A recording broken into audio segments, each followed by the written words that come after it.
Alrighty there, folks, and welcome to the Whitfield Report.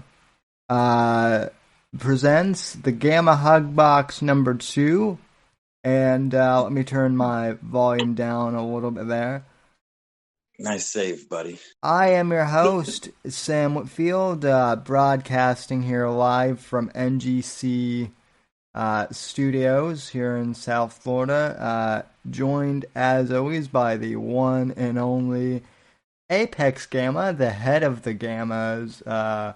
Well, technically, I guess Marv Albert is the head of the Gammas. He's listening. He is the head of the political sphere. I'm more of like the boots on the ground, the animalistic of the Gamma.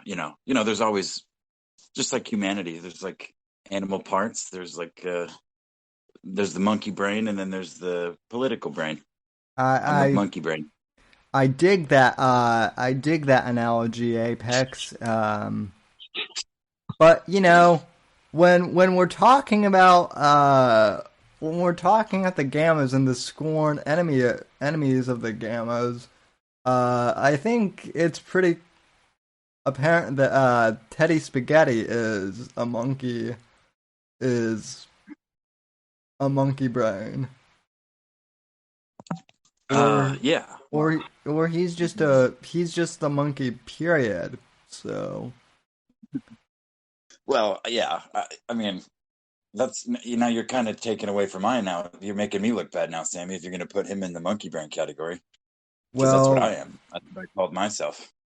Well, you see how you do that? Well, can we think of something worse than a monkey though? Because whatever that is, that's what Ted is. So. Well, certainly there are a lot less sentient creatures. Anyway, no, but I don't remember what the point was that I was trying to make. Did you see, Sam, that unauthorized.tv has a new channel?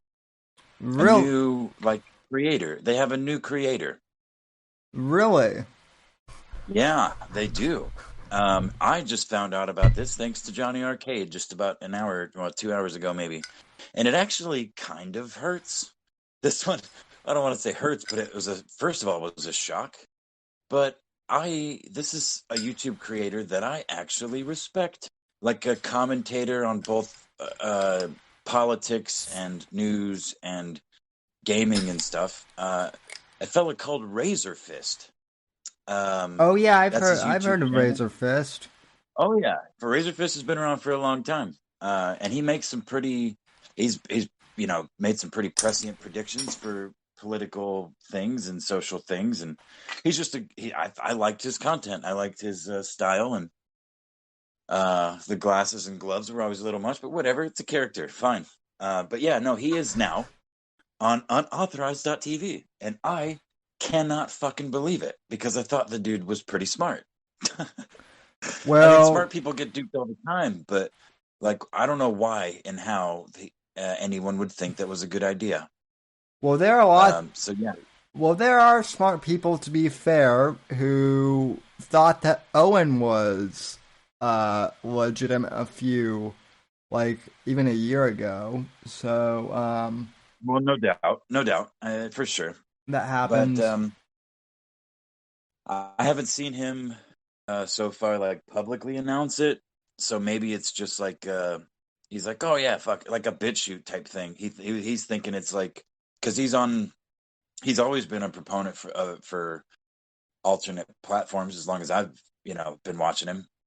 So BitChute and Gab and all the other alternate social medias he's at least I think anyway, he's advocated for and been a part of. So maybe he just, without looking into it, just thinks he's, oh yeah, fine, that's cool, yeah, for sure. I'll start on your free speech platform, not costing me anything.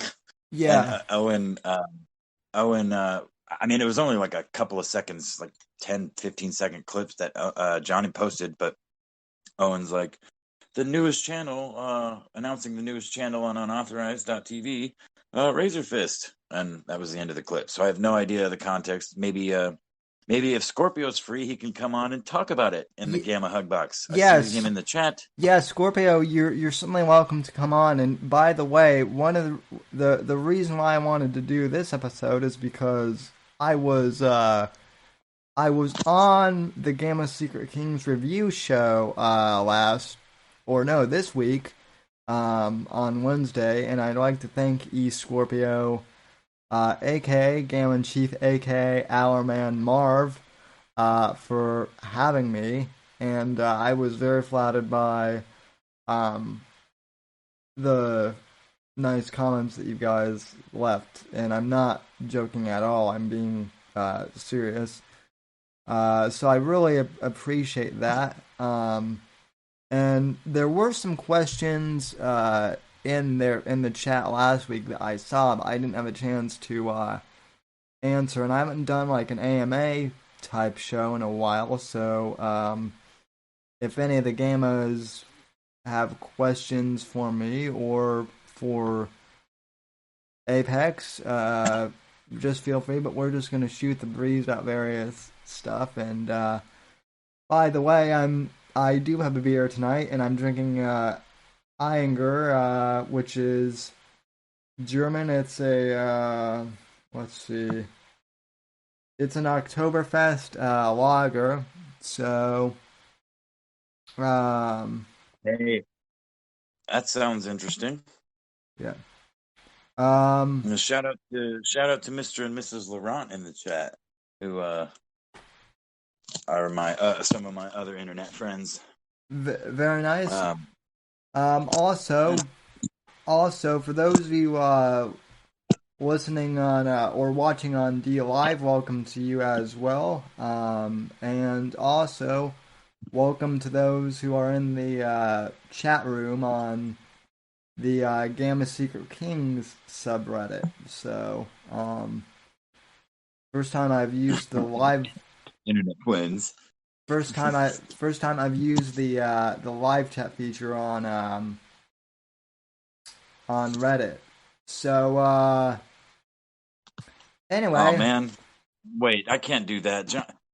Listen, Johnny and Eric, you guys got to get together on this questioning. You can't ask me both how many men have I kissed and how many men haven't I kissed, because that's, I mean, I can't answer either of those.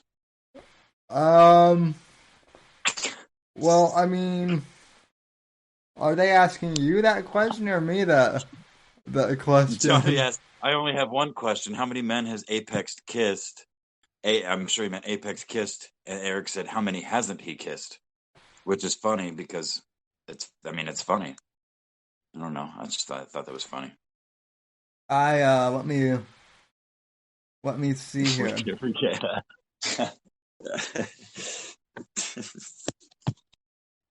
All right, I can't pay attention to the chat. I can't pay attention to the chat. You're gonna have to do that.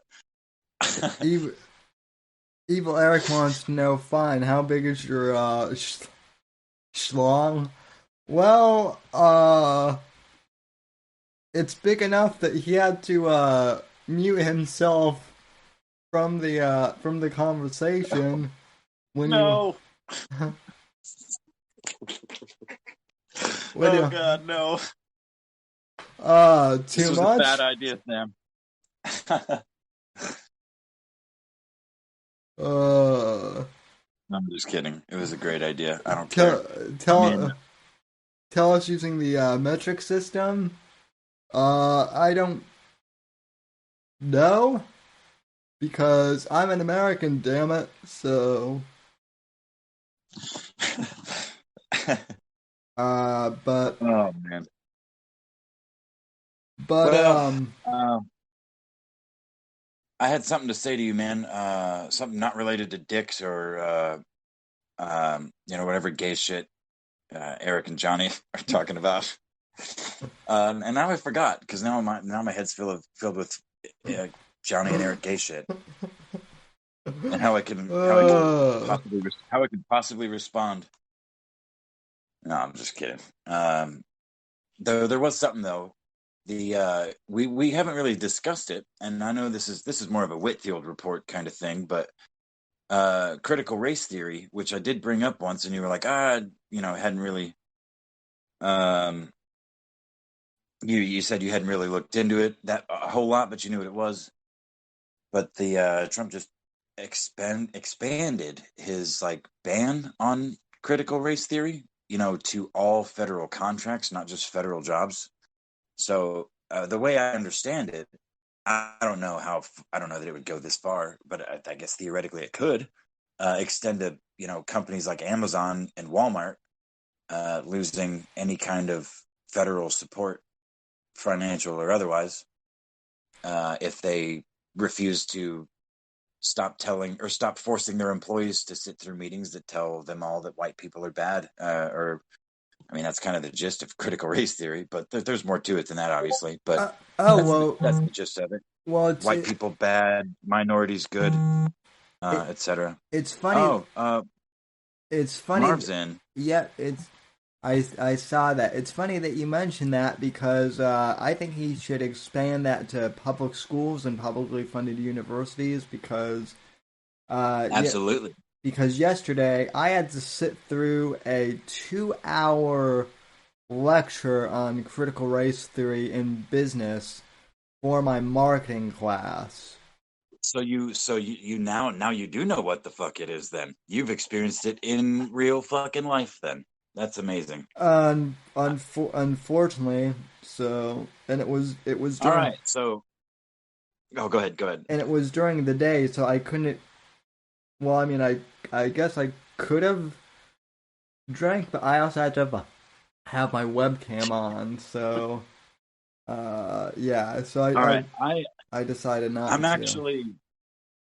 I'm sorry you had to deal with that, Sam. But at least you know what. The more you know. Bang, bang, bang. The thing star across the sky. Yeah. But since we've got Scorpio in here, I don't know if he's ready to start chatting yet.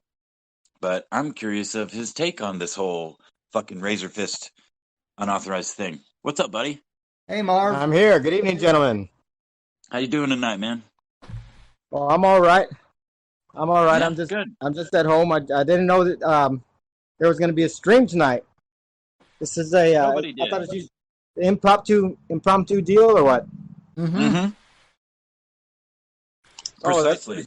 That's pretty groovy. I did a Twitter poll that I think I tagged you on about whether I should do a stream, and everyone said yes. So. I voted in that. But I think you had already went on the air. So. Oh, okay. Yeah.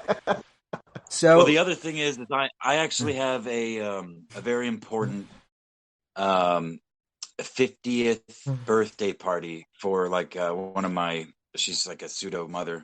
I've known her for a long time. It's a surprise birthday party. There's going to be like 200 people there in a band. We've been organizing it for like 2.5 weeks. We're roasting a whole fucking pig.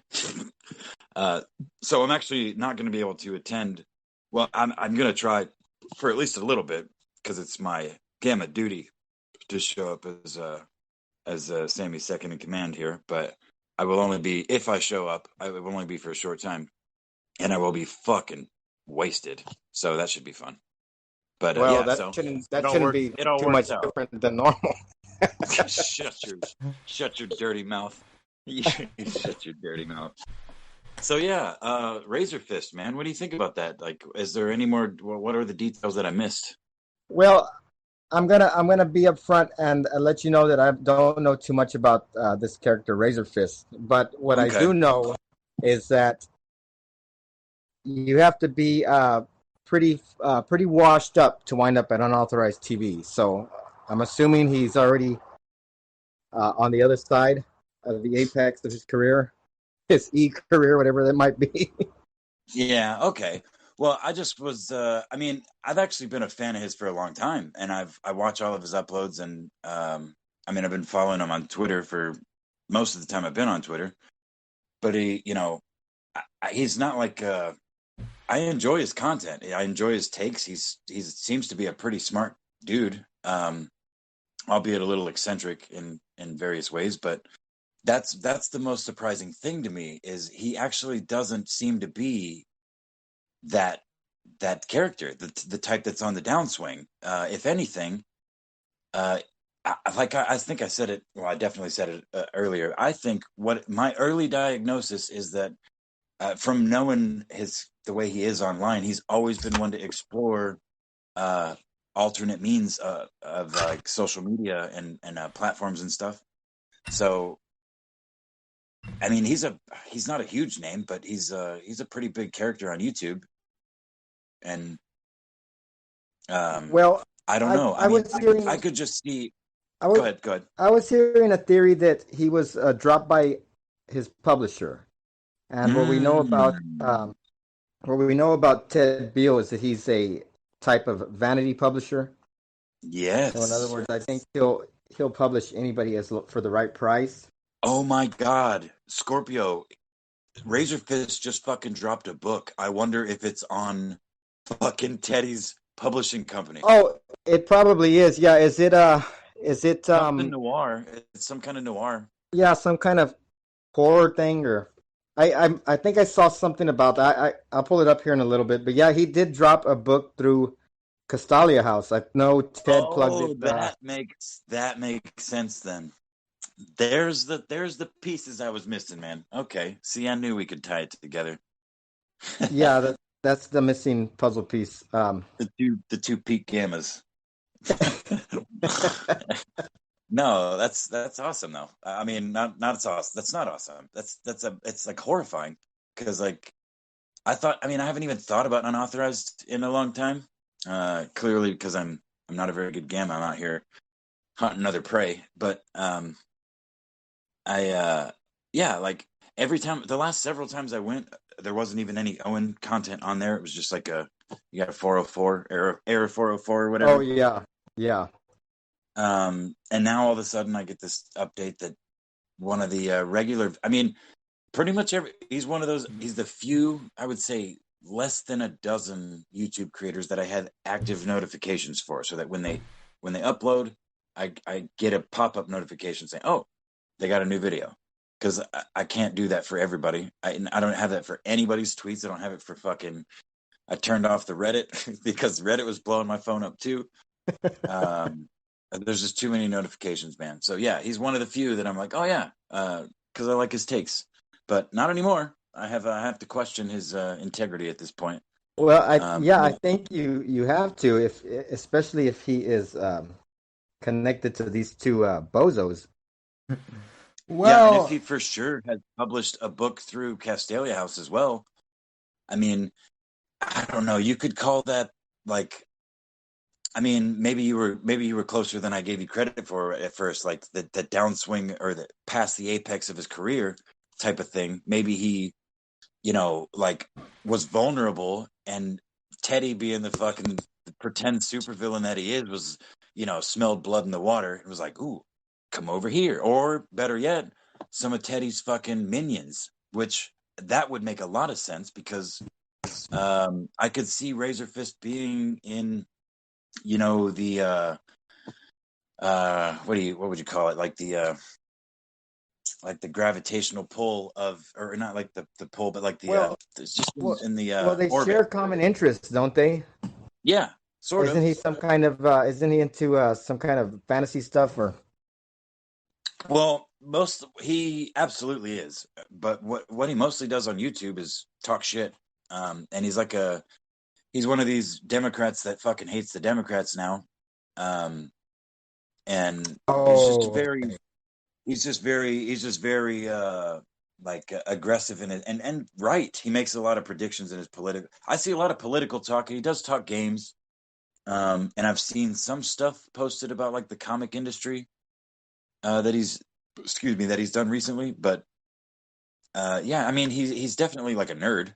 But yeah, I because what's coming to mind is there was a comment on someone had put there's actually been a few threads on the Gamma Seeker King subreddit about Razor Fist, and I remember one of the Gammas, Foreigner Hoon, I believe it was, he left a comment saying that Magic the Gathering definitely had an impact on this cunt.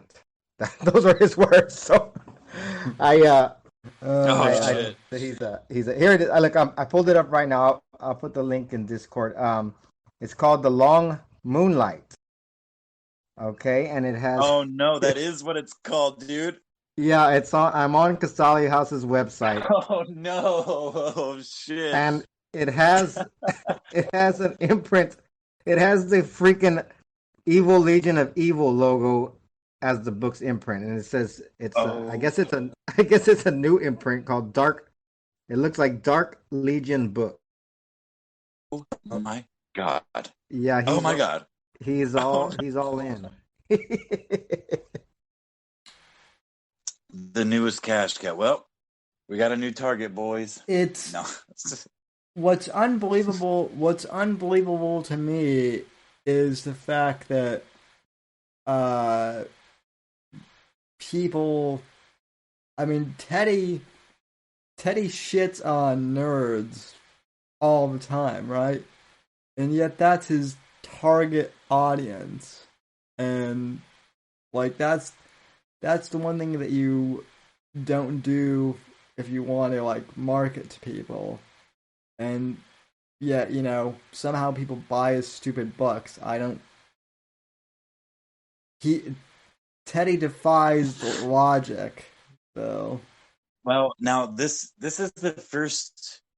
Honestly, man, in all the time I've been following them, well, I can't even really. I was gonna say this is the first time I've seen Teddy make like a real move, like positive move, other than like just sit in his fucking creaky chair and fend off attacks and stay standing.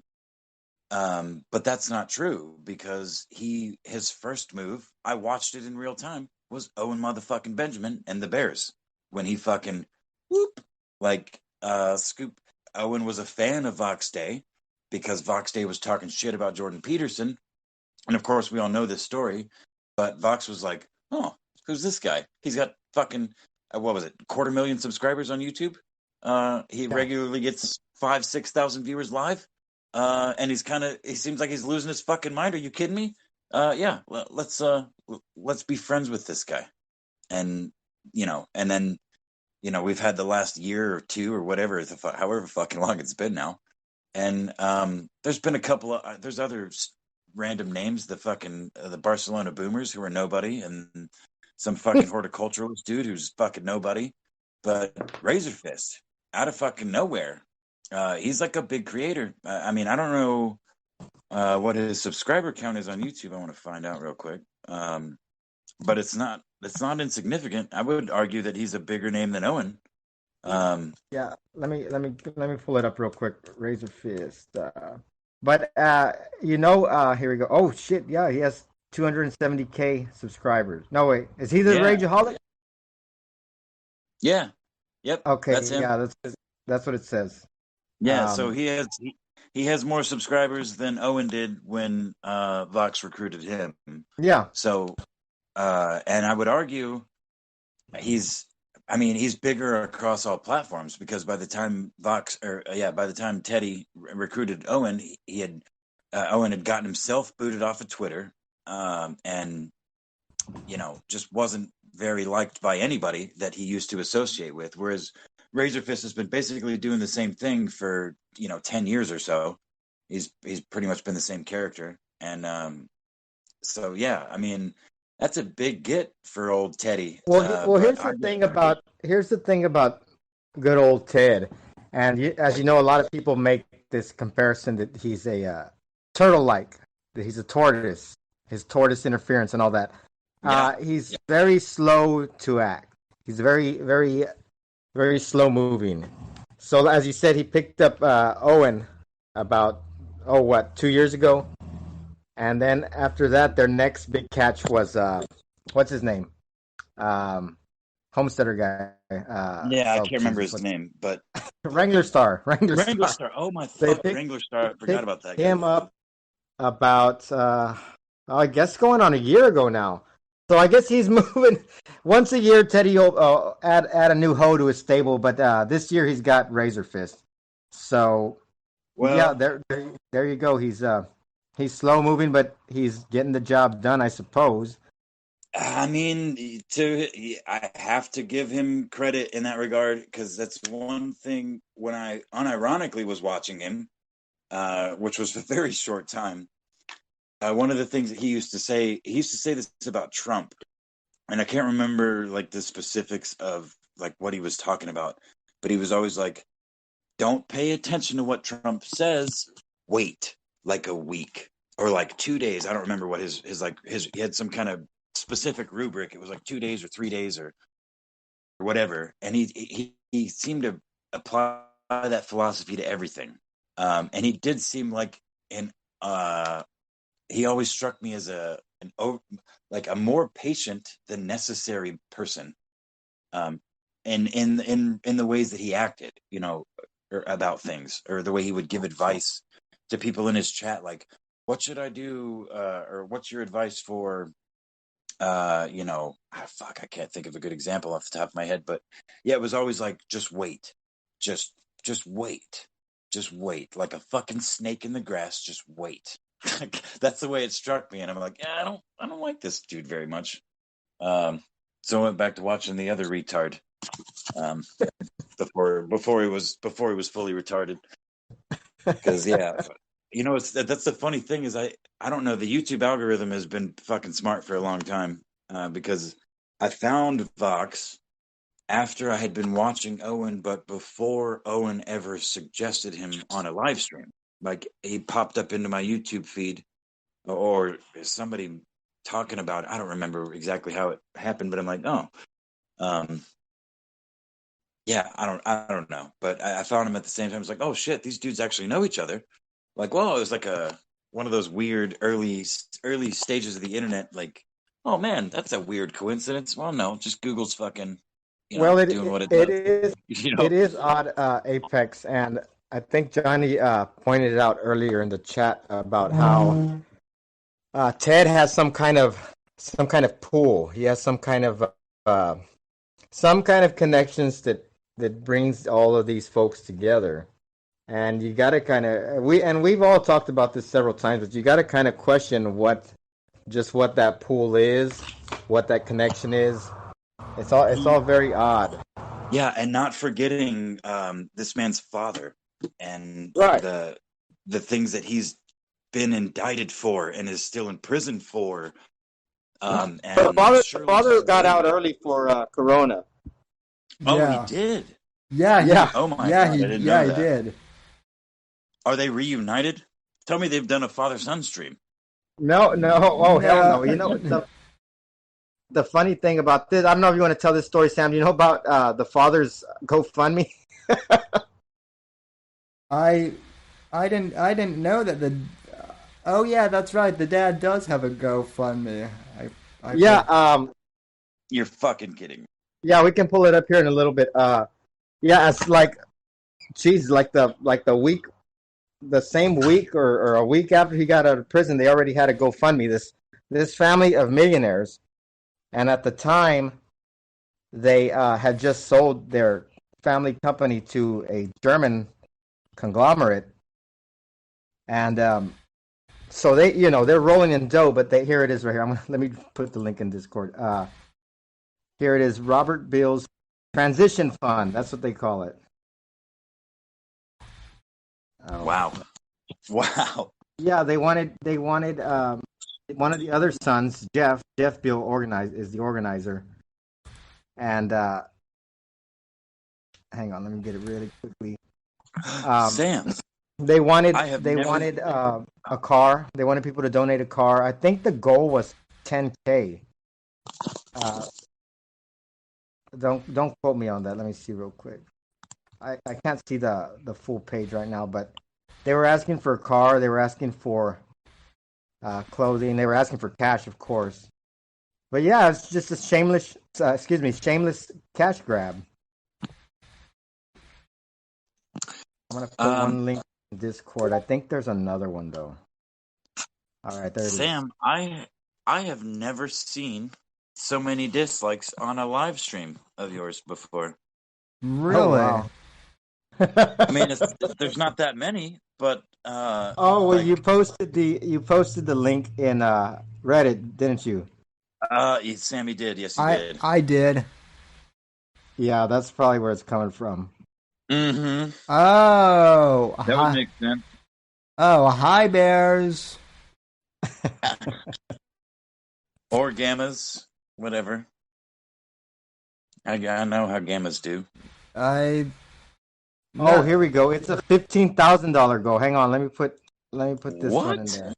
It's 15,000. They've only got 1,050 towards that goal, but Bro, you know what I could do with $1,050 right now? Yeah, oh yeah, man. I mean, and I didn't spend. I don't have a stash of gold buried somewhere in fucking Europe, underneath my son's fucking creaky throne.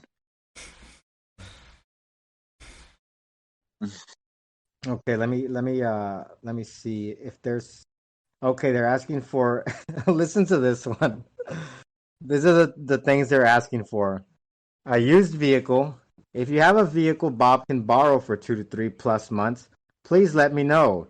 If you have a line on an SUV with a hitch, that'd be even better. So, as they say, beggars can't be choosers. Yeah. Rent. First 2 months are paid for in an Airbnb home in Golden Valley with his own room and bathroom and semi-private lower-level living room. The homeowner is fully aware of who he is, the transition he is facing, and they are very kind souls. Let me see. Other things he needs: laptop, clothes, cell phone, car insurance, etc. Including the vehicle, I'm estimating that roughly $15K should get him set up and plenty of time. So this is $15K for 2 months of rent, a used car, and miscellaneous tech. That's sounds like he wants to That's be living bad shit. living high on the hog. That is bad shit. Straight out of the joint. First of all, that is batshit because, okay, well, I'm not. We're not even going to go into the logistics, but his fucking son and his son's little fucking whatever the opposite of leeches are. If a leech had multiple mouths and could attach to multiple things at the same time, whatever those things would be called. Owen and Razor Fist and fucking Wrangler Star and stupid Castalia House and all the other things. That man, I cannot for a second believe that anyone that gave a fuck about their parents or their parent would need to raise money from the internet or would even try if they had any kind of decency. I mean, I know that's obvious to us here. I just had to, I felt the need to vocalize that because that's just fucking, that is mind blowing. Well, sure, it goes without saying. I mean, you take care of your folks, especially if you're as well off as this family is. Yeah. I'm sure many of us have much, much less than these people do, but hell, we would, bend over backwards for our families. Yeah, I think that's the saddest part. He's just another, I mean, I have to wonder if daddy's just another, cash cow for Vox. I mean, whose name is this GoFundMe under? Like, is it under his dad's name and is Vox just promoting it, or is it Vox's? Well, it's under Vox's brother's name. I think he's the right. Oh, that's odd. Okay. I mean, that's right. Jeff Beal, right? But the other thing is, what a terrible name. The other thing is I don't feel too bad for Ted's dad because I mean he's like a major con artist and criminal, so that would be like feeling bad for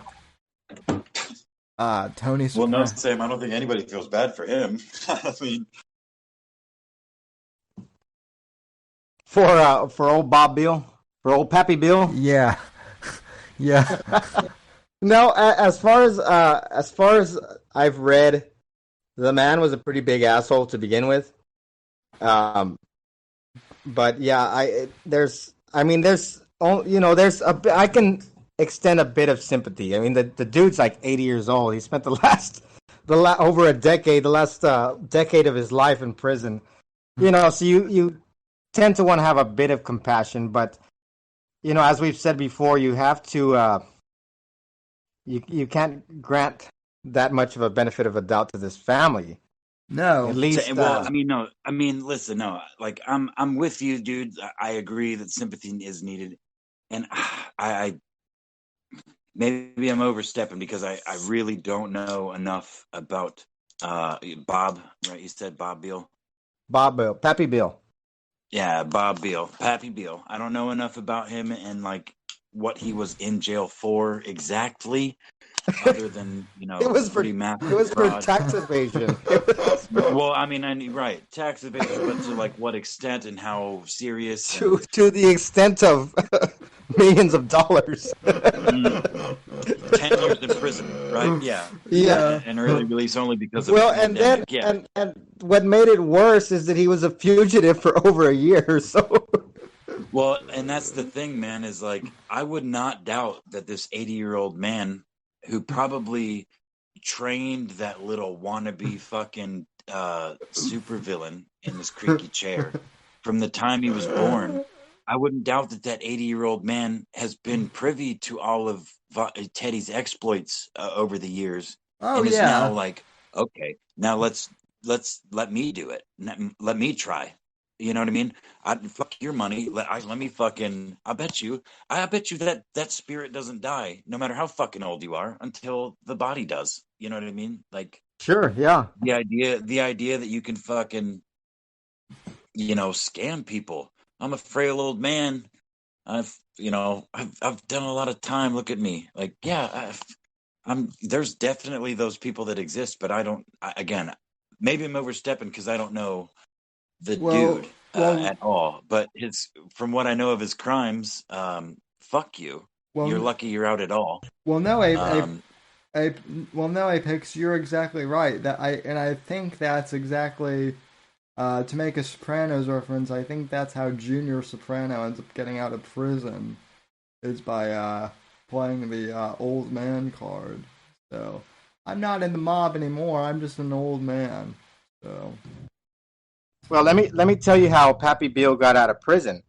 Apparently, while he was in there, and I don't know if I'll be able to find it tonight, but it's on his Facebook page. He had Facebook while he was in prison.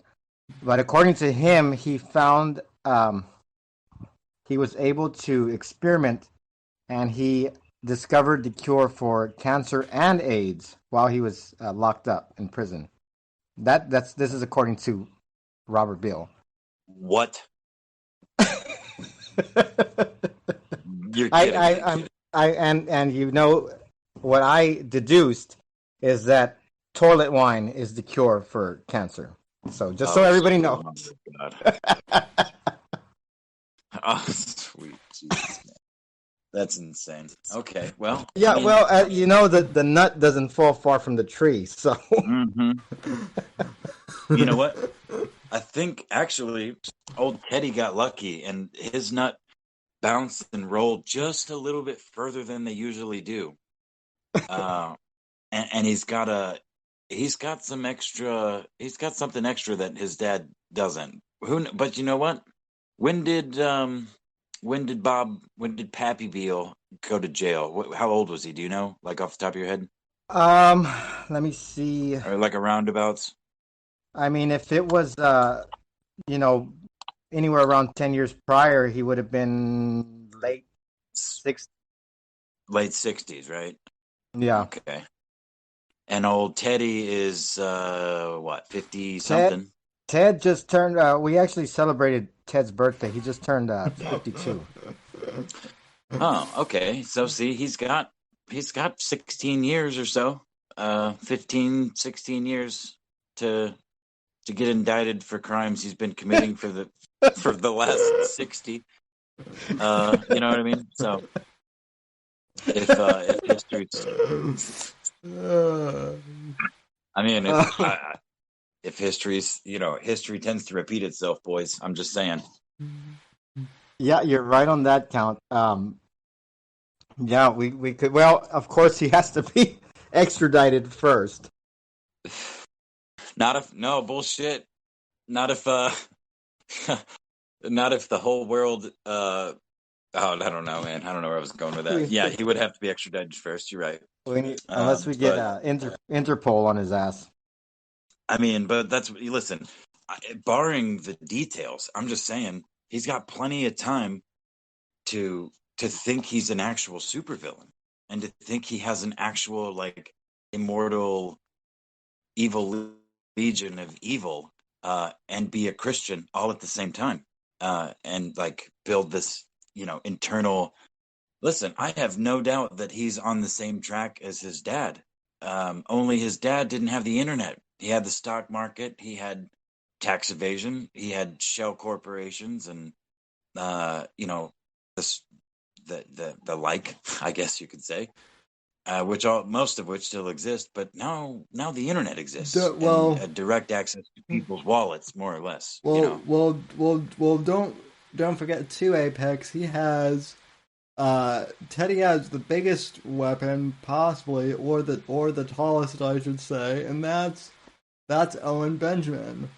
All he has to do is compliment Owen, and Owen will shill for him no matter what it is. So, well, Sam, that's not going to count for much because I have the feeling Owen's going to go down first. So, yep, that's exactly right. Well, yeah, Owen is going to go down first. Well, yeah. I mean, and Vox is gonna cut him like, to put it in Owen's terms, Vox is going to burn Owen like dead wood. Well, and what's funny? You know what's funny about that inevitable future, which, admittedly, I've been saying is going to happen like every month or so since they met until I stopped really paying attention. But when it does happen, when Owen goes down for whatever it is, because it's pretty clear because he does not have the turtle-like patience that old Tedward does. And he is just flailing. So anyway, when he does go down, and Teddy is forced to disavow to some degree or to whatever degree, either be it fully or certain actions or whatever, publicly denouncing certain actions, or is just like, cuts the cord. That biggest weapon of retard weapon of his, that biggest retard weapon of his is going to go down flailing like he always does.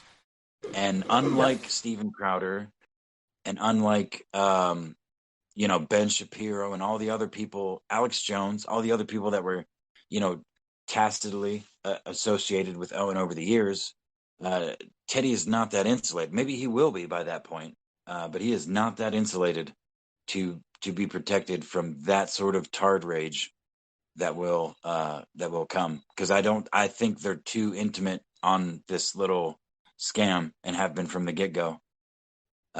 I think, yeah, that's kind of my thoughts on. Well, that is going to be the day that Owen Benjamin is officially labeled a Gamma, and it will be so sweet. Oh, the question is, should we welcome him into the Hugbox? That's the only question. We got to find. First we need to decide unanimously on a term like bottom bitch. But bottom bitch is actually a compliment, in the term of a pimp. But we need like a bottom bitch term for Gamma, like like Apex Gamma, President Gamma sort of thing. But the opposite. What would be the opposite? And that's we need to establish that first. The most like degrading version of a Gamma that could possibly exist in any of our minds collectively, and then maybe. And it would have to be accepted unanimously before the title would have to be accepted unanimously before it could even be considered. Well, but see, even if you would have to come crawling, and then a proper title would have to be established.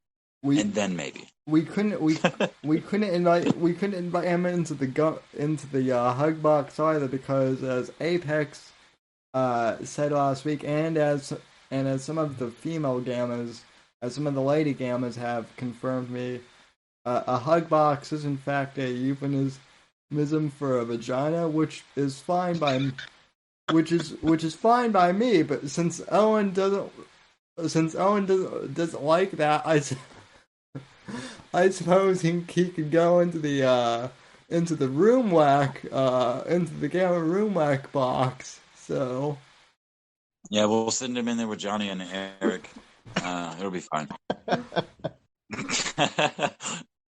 And yeah, no, wait. Do I understand that in this new barn, Scorpio, that Amy and Owen have opted for bunk beds, and Owen is sleeping on the top bunk, or is that just like no, that's real. The last I checked.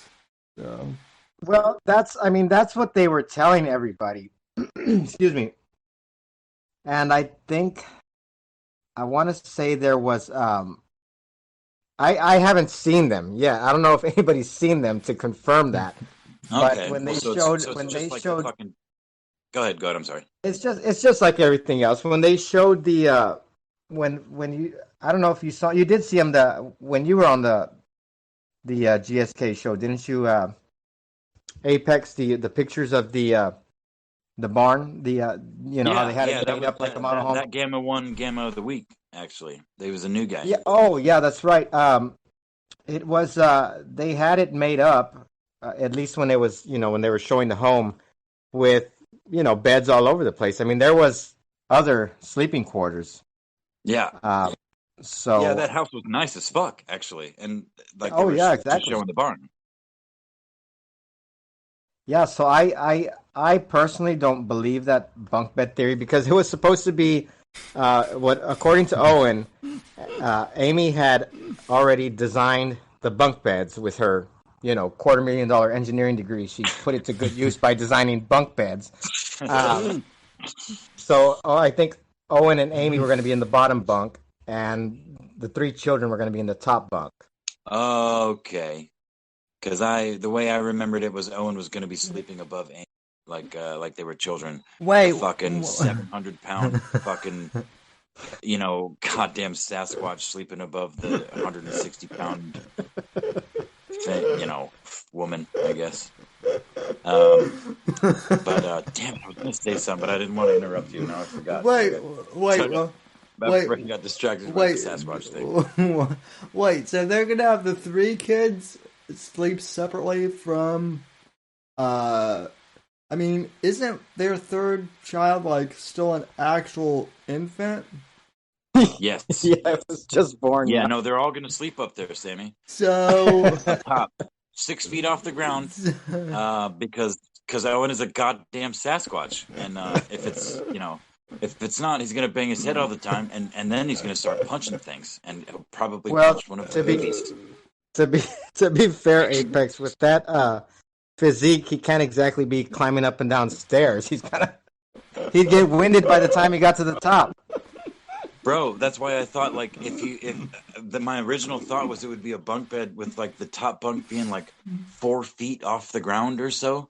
So he would just have to stand on his tippy toes, and Amy would be crowded in like a goddamn space capsule bunk type thing underneath him. And it would just be a death trap because he weighs 400 pounds and he's 9.5 feet tall according to him. And that brain, can you imagine how much it weighs? Jesus Christ! I don't care how much of her degree cost. That bitch ain't gonna. No woman is gonna engineer anything to keep that man from crushing her to death.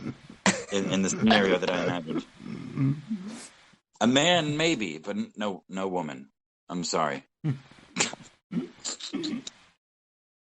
Oh my god. Oh, sorry. I was gonna say something though, for real. I was gonna say something about this little shack. Oh, the turpentine. I was the first. Well, I feel like I was the first one. I don't use Reddit, but I said it in my comments when I started back when I was still clipping him, and he first started doing the whole turpentine thing. I'm like, I don't buy this for a fucking second. This is the next internet thing, niche thing that he, can talk about, but he's never drank that shit once on camera, right? No, sir. No, he has Still, not. to this day, and that was has to be a year now. He's been talking about turpentine, or when he started talking about turpentine, Well, and he never drank it on stream. Apex, I think, though, to be fair, I think that was because Johnny and I talked about this on one of my streams. I think that was Owen's kind of equivalent of, like, coming out as gay, because he, he said that, Terp kills the gay worms in your gut. So, and Yeah, but again, but he said so many gay things, like homosexually annotated things across his, like, my time watching him. oh Watching yeah, him spiral upward. But my point though is there is a bunch of weirdly niche, like couple hundred, maybe 1 or 2K view videos of just weird conspiracy fucking, like, lunatics talking about turpentine and it's a weird internet niche. And I have watched him bounce from one to the other, and I watched him start just being a normal fucking dude, sort of normal, playing the piano and talking to his chat, and then fucking spiral the fuck out and bounce from flat earth to fucking the moon's a lens. And I mean, you guys know him all, but he went from one to the other, and he stands by most of them still. But generally speaking, he would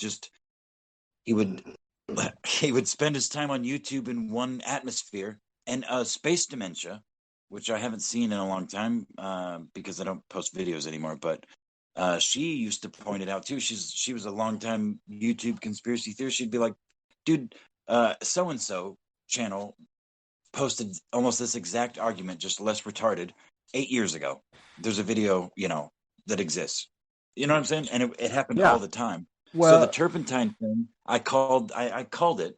This dude's never going to drink turpentine on stream. He's just going to talk all this shit. And yeah, the gay thing, talking about killing the gay, I'm sure he projected, I have no doubt that he projected what he hoped turpentine would do to him if he drank it. But that dude never fucking drank it. He's never drank a drop of it. I don't believe that for a second. Just like I don't believe for a second he's sleeping on bunk beds, wife in a barn. Have you seen Apex, that original video of excuse me, the man who, I mean, I'm assuming it's the first one. I'm not 100% sure on that, but the man who first started putting out that turpentine therapy for curing gay. Have you seen that original video? I don't think so. I mean, maybe because I had this thought. So I'm like, who the fuck has been talking about turpentine and for how long on YouTube? And I found a couple, and most of them were intolerable. I'm not gonna lie, because I couldn't stand listening to the autism. But I mean, maybe I don't think so though. As far as I remember, it was a pretty old video. I think it can be found on YouTube. But the first link I saw of it was to, I believe, the man's actual website. And it's one of those.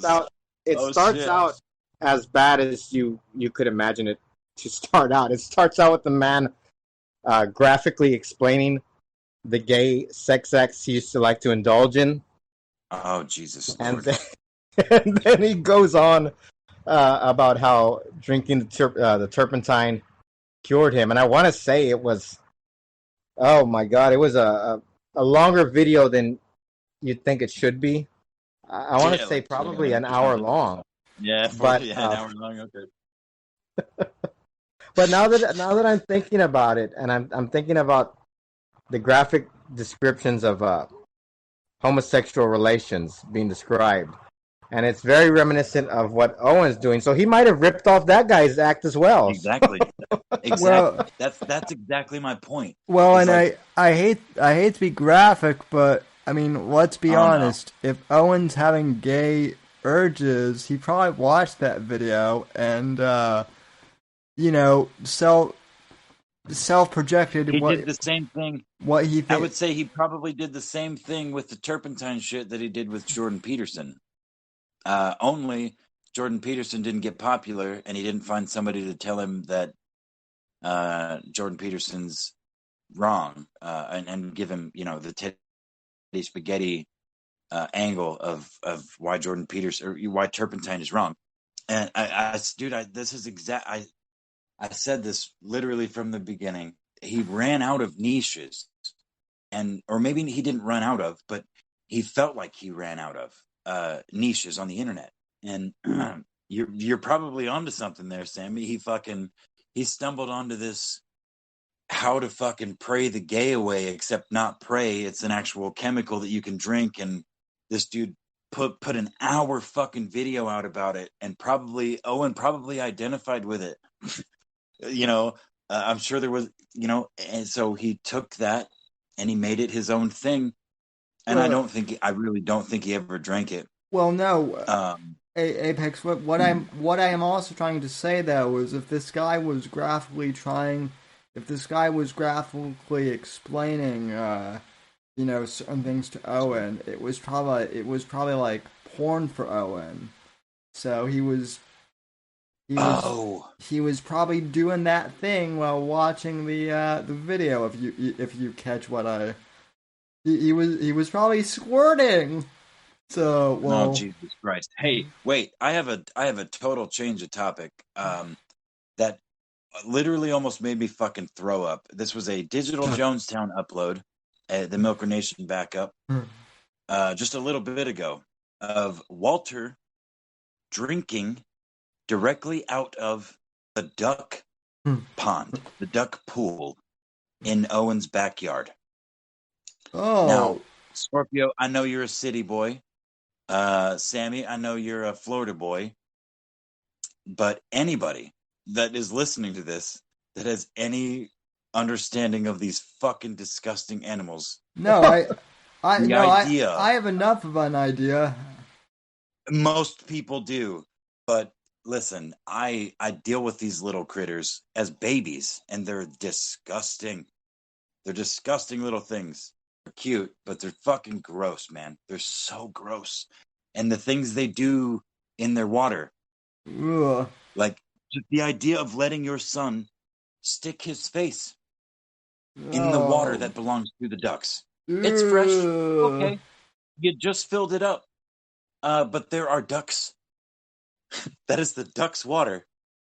Oh my God, dude. Like, well, Apex, the tagline at the bottom of the video is, "My children's immune system is strong," or something like that. I don't know if Milker added that or if that was a fucking Instagram post from Owen, but it is Walter drinking out of a fucking pond, little kiddie pool for ducks, with ducks.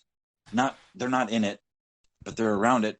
So I guess it could be fresh water and Walter's drinking out it, but I have a very, very little doubt, or I'm sorry, I have very high doubt that little kiddie pool was clean before that fresh water went into it.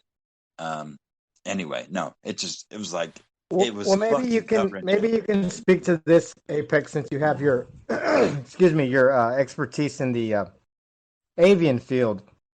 But there was a thread from, I want to say, the last couple of days, and I think it was brought up because of one of the Digital Jonestown videos. But Owen had mentioned that he was sick and his whole family was sick. The children less so, but I think that they all had at least mild grade fevers. And someone had pointed out that there's all kinds of respiratory illnesses you can get from, birds like that. Yes, very much so. Yes, and not only that, man. I want to tell you guys a little anecdote, and this is true. Of one of my, let's just say, someone close in my circle, associates, co-workers, sort of. a female. Surprise, surprise. She raises birds. She raises goats. And she does all this. She did all of this kind of on a whim, and she does it on a very small property. And she did it quicker than a smart person would. And she ended up getting sick right around the time all this COVID shit popped off. And after extensive testing, she ended up with a bacterial infection that had never been recorded either in my county or the surrounding 4 counties ever. And it was due to simple mishandling of livestock. And I'm not there with her. I don't know how she handles them, but I know her as a person, and I could see her, thinking she knows better, or thinking she knows, more than she does, and whatever. But it was, she's not a dirty person. Is kind of right. my point. She's not a stupid person. She's just a little airheaded, and she is a woman. But yeah, so she ended up with this bacterial infection that had never been recorded in this, in like a 150-mile radius from our position. And the reason I tell that anecdote is it's very easy to get sick from livestock, man. You have to be, the human immune system is a crazy fucking thing. I will say that. And I think Owen's point to posting that video is like just trying to say that he's generations of farmer strong, which he's obviously not. There are people in my area out here that are as resilient. They're resilient to the local shit, like cow shit, fucking corn things, and all the pollen all related to it, and just the local things. Their families, these Dutch families, have been out here for fucking generations. A lot of them are taller than fucking Owen, and it's kind of scary. But the point that I'm trying to make, though, is that you absolutely can get there's a lot of respiratory illnesses you can get from birds if you without listen.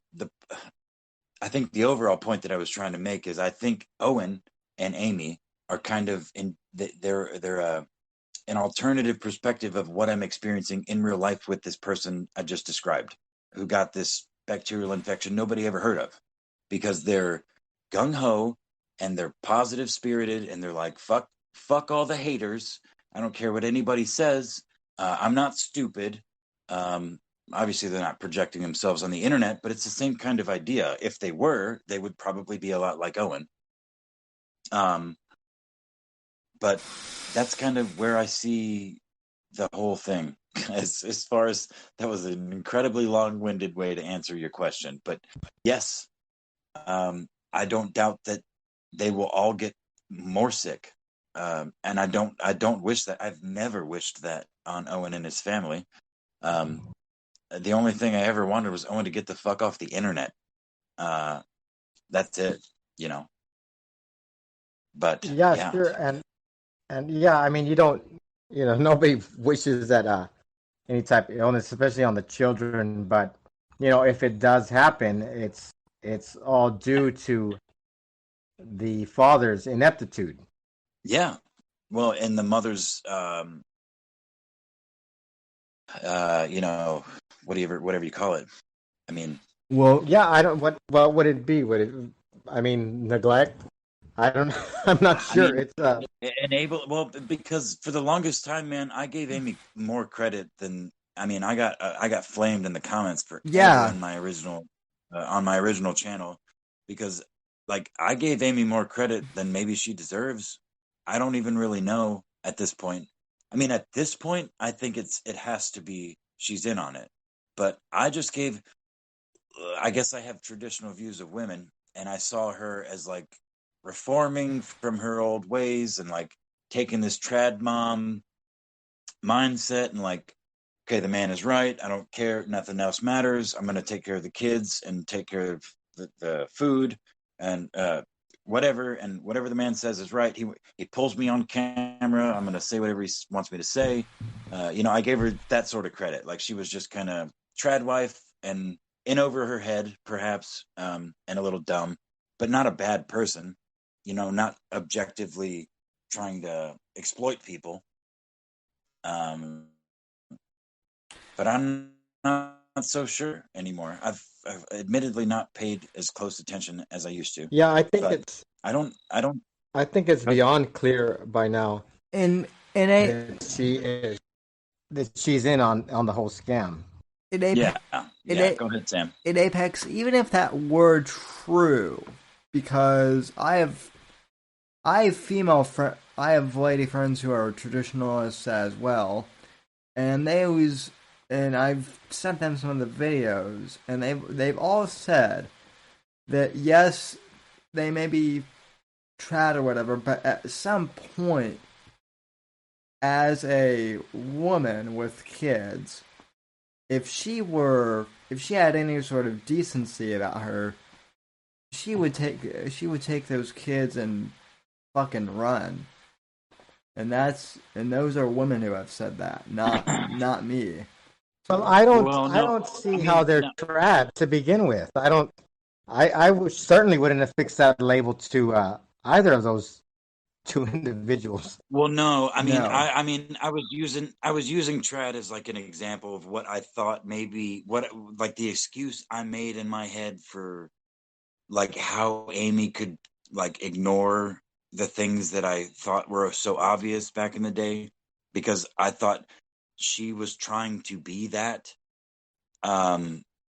Because again, the evidence shows that she was clearly not that. She's been a fucking degenerate whore most of her young adult life, and then the whole Owen thing and kids and whatever. I mean, because again, Owen's start when I found him and stuff, and when the Danger Zone found him, the original Bears found him. He was pretty normal. He was fucked up. He was a weird dude, but he was pretty normal. He exiled. He wasn't even exiled actually at that point. Yeah, I found him. And honestly, he was never exiled. No, he did that himself. Yeah, I mean, self-exiled, sure. Yeah. He did that on purpose. He learned that from Steven Crowder. I'm confident of that. Yeah, as far as the whole trad description goes, my wife actually has a good way to describe them, because she's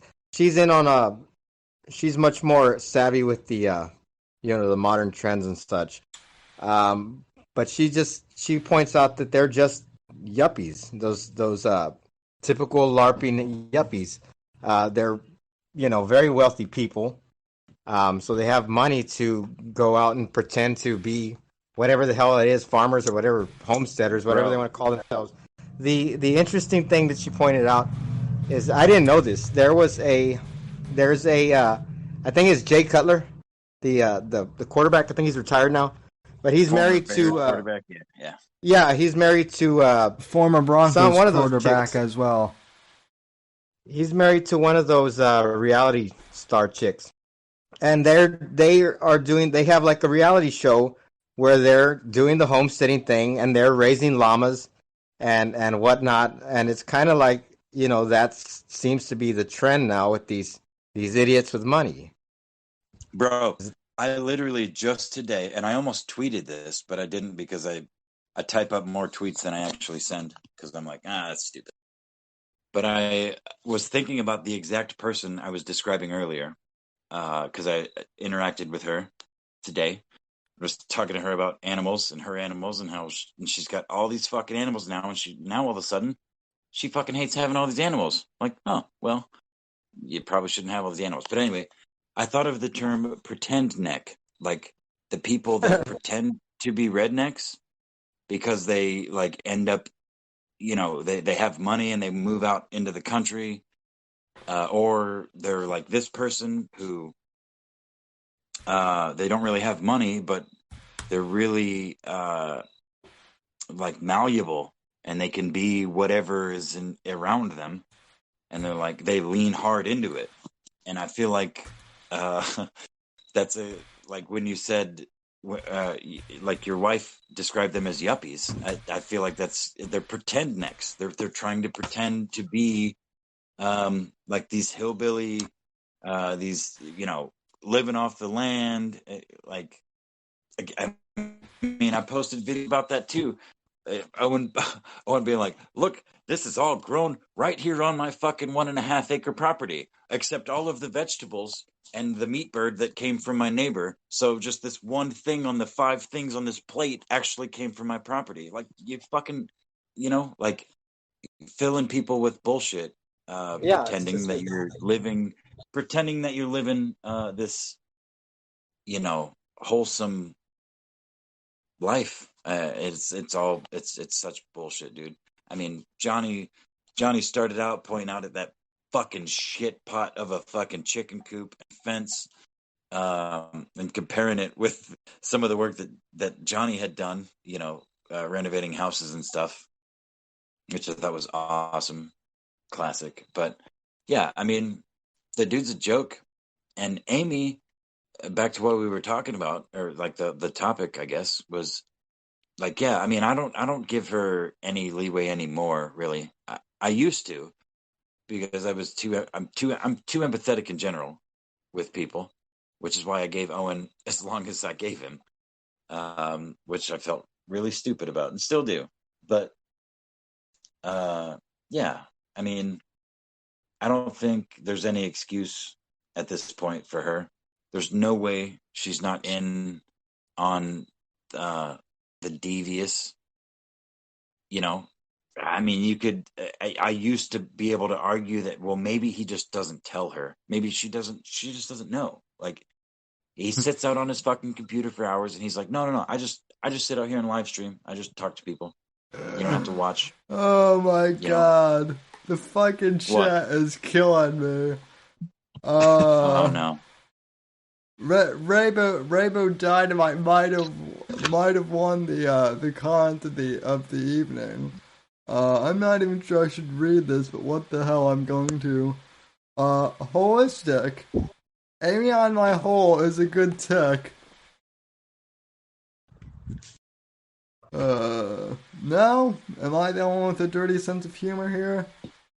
I didn't hear what you said. Rainbow goes, holistic.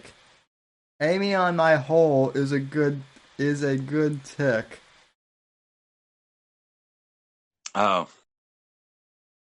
Okay. Yeah. Yeah. Must be just you, Sam. Yeah, it must be you, Sam. Must be just well, you and Rainbow. Yeah. I think you're the only one drinking here. That might be the issue. I'm stoned as usual, but I'm laying off. Apex and I reversed this week. So, but apparently, according to Johnny, apparently Papa Bear has taken more money from Owen's mom, and the FBI is involved. According to... Holy shit, it's in it. Yeah, according to Big Bear. Oh yeah, and Zenit has been here for a while. So. Oh, but well, I haven't been paying attention to chat because Eric and Johnny were making me blush. Well, speaking of bears making money, Sam, I don't know if you caught. I think it was Digital Jonestown has been doing daily recaps now, and they're more recent.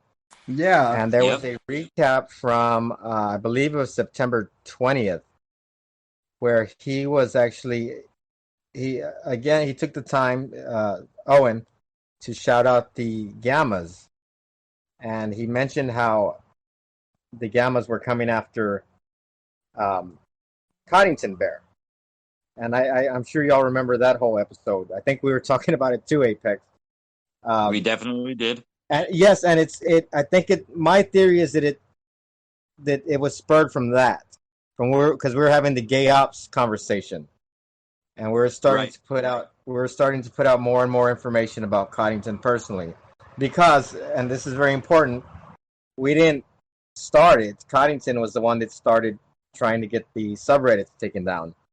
But anyway, we finally had, that all died down. The Gammas declared victory, and we finally got some aftermath from it. Owen mentioned that the Gammas were coming after Coddington, trying to get him fired and whatnot. And he said because of that, he gave Coddington 8 promotions. And now Coddington doesn't have to worry about losing his job anymore. So I'm assuming that means that he's paying Coddington Bear a lot more now.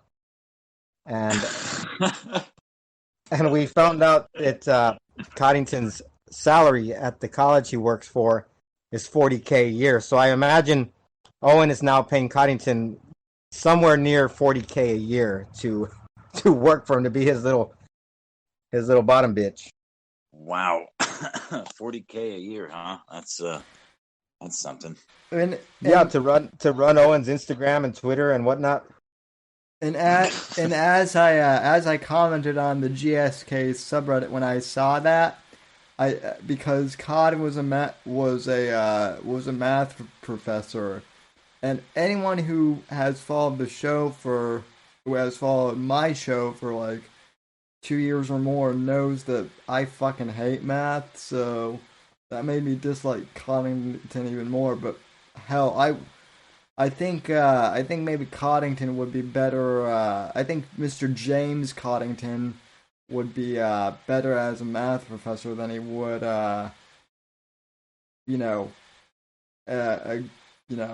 whatever he is to Owen now. So here's the thing about Mr. Professor Coddington. You have this man who's supposed to be teaching children, math, the universal language, what can be proven mathematically. Well, young adults, right? Because he is a college professor. So yeah, and he's arguing with people on Twitter about flat Earth. So how the hell are you teaching young minds, the language of the universe when you don't even understand, first grade science? Yeah, that's a problem, because I mean, even in my company, which I have never said anything so egregious on the internet, but my company's pretty solid, and it is still a corporation. So I don't know what the fuck would happen if like my identities were connected and someone were like, hey, if someone did the same thing to me, I mean, I would probably be okay, because of, I've definitely like said the N-word more than once on the internet, but not in a hateful way. Just, whatever. Freedom of speech. This is America still. At least to some companies. I think mine is one of them.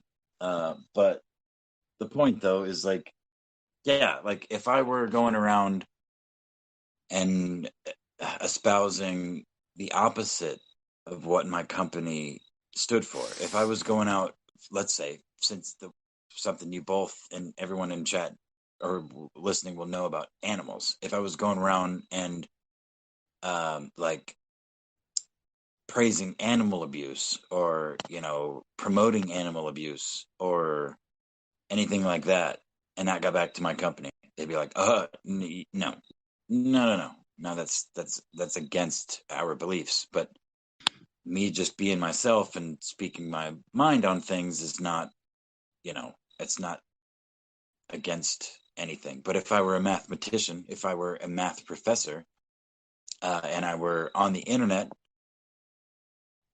either secretly or as myself,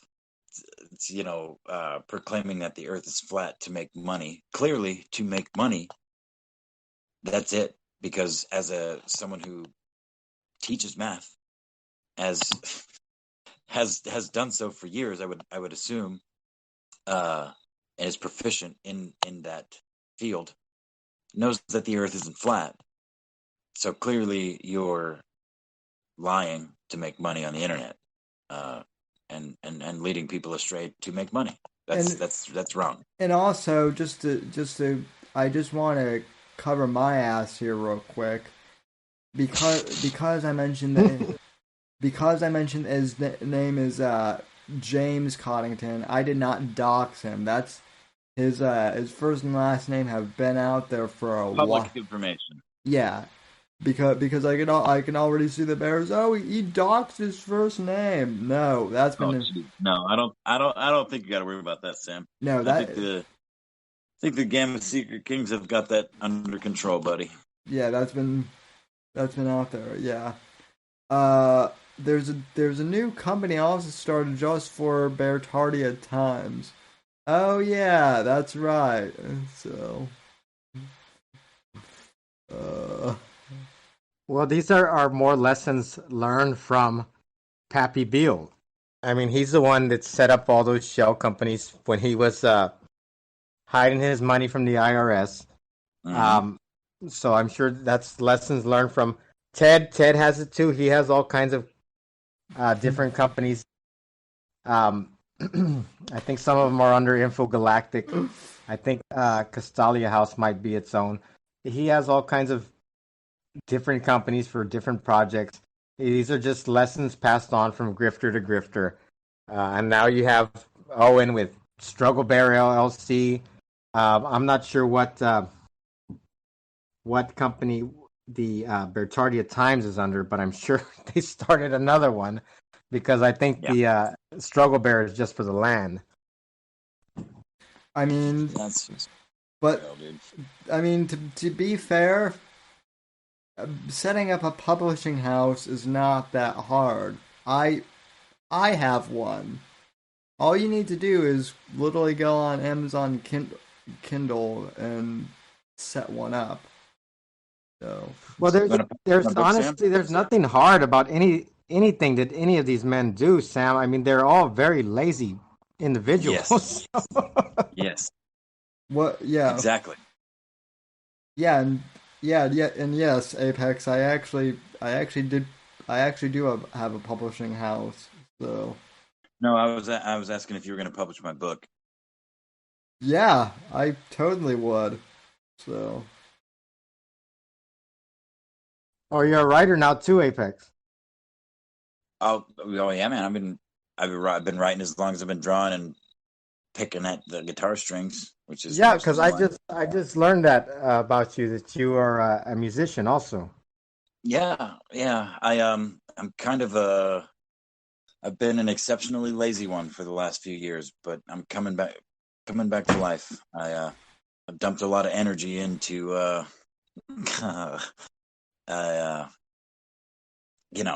failed future. Let's call it that. Let's say I dumped all of my energy, a failed future, and I'm slowly recovering from it. And my music is one of those things, as well as my art. I have collectively thousands of dollars worth of art and music equipment that I haven't really touched, that I have started to. And I'm going to start, I've updated my music equipment. I've downsized. I know I've mentioned to you guys privately or maybe publicly, I don't remember, but I downsized all of my I got to get rid of my half stack, which is like big ass amp. I don't need it anymore. I don't play shows. You were talking about that on the last Hugbox. Yeah. Yeah, so I got this little Boss Katana. It's a little bitty thing. It weighs like fucking 12 pounds, and it's got a direct input, plugged straight into my laptop. And Boss has got some free software, so I can mess with the equalizer further and record. It's like a free recording software. I haven't really messed with it yet because it takes one of those weird USB 2.0s that's like one side's the rectangle. It's like a printer cable. Like the other side is it's almost like a D, like an upside down capital D input. I don't know if that makes sense to you guys, but anyway, So I've been playing the guitar a lot more, and it's something I want to do. incorporate into my internet personality in some way or shape or form. Well, so. I know that when the Danger Zone, when we were kind of doing our thing before the whole bear fallout, we used to, well, not me because I can't play, but a bunch of us would all hang out and a couple of us would play guitar until 4 or 5 in the morning sometimes. So yeah, I heard tell of such things, but I was never part of it. Also, oh my God, Jolly is in the house. So my favorite racist pirate is in the house. So oh, Jolly. Yeah. I thought Johnny. I'm like, Johnny's been here. Hey, Jolly, sorry about your dog, bro. Yeah.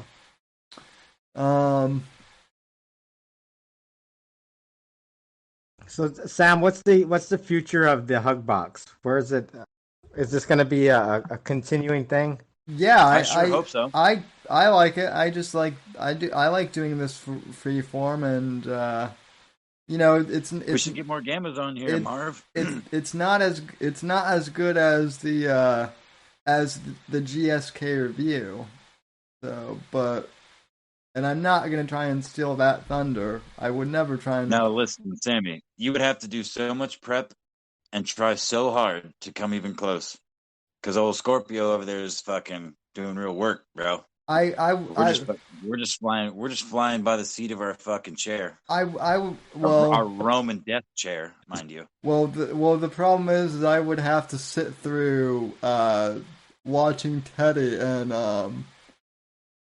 Owen, and I'm not sure that there's enough alcohol in the world for me to do that. No, no, we would just have to do some pre-show prep, come up with some stories and be like, hey, this is what we're going to talk about. Bang, bang, boom. And then let's go live and let's talk about those things. That's all. So, yeah. Apex got the right idea. Yeah. Right on the nose, I suppose. Johnny wants to know where Dolev is. Well, Johnny, she's not trying to steal people. Disneyland. She's not trying to steal people from my chat anymore. That's what I know. So, I think she's in an illegal settlement in Palestine. Probably. Probably. Dude, so yeah, this was fun, Sam. We need to do this we need to do this every week. Oh my God. I agree. This meant to be more of an AMA for you and I, but I mean it was supposed to be, but nobody asked any fucking questions. Well, nobody cares, man. I didn't know that was the format. No, it's fine. It was supposed to be originally. And then Sammy named the game a Hugbox, and Scorpio got confused. I told you, Sammy, he didn't get pissed this time, but he was just as confused. I love having Scorpio on. Fuck me too. I will. But last week, go ahead. I will say that Evil Eric did ask us both if we've worn assless chaps, and that's I have never worn assless chaps. To answer that. And I've also never kissed a dude. To answer that, straight faced. Yeah, I've never done either. Oh, and by the way, Owen, redheads are not evil, so. Well, I don't know, bro. I mean, they might be. That's one of Owen's other things now is that redheaded chicks are evil. Listen, South Park did that like fucking 15 years ago. Yeah. So, Owen's not, that's not new. He's trying to be funny. And I will give him credit. Owen is funnier than I want him to be. Nah, and most of the time unintentionally. But that's the key. the overuse of dicks and the gay thing like is unironically funny. I'm sorry. I like when I watch him now, like it's hard to listen to what he's saying because all I can hear is dicks and slapping dicks, and maybe it's just Milker's edits, but because I can't watch him like I used to. But yeah, Well, then that's the thing. It's not. You're not laughing at him because he's funny. You're laughing at him because, like, you would laugh at any idiot. Yeah, dude. Not laughing at you or not laughing with you. We're laughing at you, right? Yeah, and I mean, that's how it goes. I don't watch Owen. I just watch like y'all do. I watch the clips that the Digital Jonestown puts out. And do you guys remember? Oh, I'm sorry. Go ahead. No, I mean, I can't help but laugh at how stupid the man is. Do you guys remember though when he first got the alpacas and he did his little what was it, Randy and Randy or something like that? Oh no, it was stupider than that. It was Duran and Duran. Oh my fuck, hello Duran. Oh my god, that was Oh, that was oh my god! This is Owen Benjamin's idea of comedy. I remember that. I posted the video. I didn't even say anything. Just reposted his fucking clip. Hello, Duran. What Duran? Oh my fucking god! Drag me through the. Oh, did you get to clip that one? That was man. It feels like how time flies, but that was some time back, wasn't it? Yeah, that was a clip that I definitely clipped that on the original Apex Gamma channel. It's weird to think that was pushing 3 years ago, I think. Sam, I've known you for 2 almost. Yeah. It's weird to think how even my channel has changed. I mean, because I started this interpretation of the show, the Whitfield report, like right after the election in 2016. So, yeah. Oh, wow. This isn't the Whitfield report. This is just on the Whitfield report channel. Remember that. This is the Gamma Hugbox. That's right. So what more can we expect from the Hugbox, Sam? What kind of things you got planned? Just general shenanigans. I'm at some point I'm gonna get like an Owen Benjamin soundboard. So that should be... well, Scorpio, I think it's up to you and me to elevate this show, to not take away from the GSK review, but use this as what it is. Let's try and collaborate. Let's do like what you do. Let's come up with some ideas and pre-show. Bam, bing, bang, boom. Let's talk about these couple of things and move through them each week. That should be easy enough. Things that weren't discussed either on GSK Review, because that's on Wednesday. And if we do these on Friday or whatever fucking day of the week Sam decides he's available. I think Fridays are good. So Friday would be legit. Yeah. I think that's a good idea. We could do that. I mean, that's my input. Just saying. That sounds good. Because I had been considering, covering some other topics that wouldn't fit in GSK review. But no, that sounds good. Kind of like a bridge between the Gamma Secret King and the political Whitfield. Yeah, I mean, you know what? I wouldn't be opposed to starting an entirely new channel.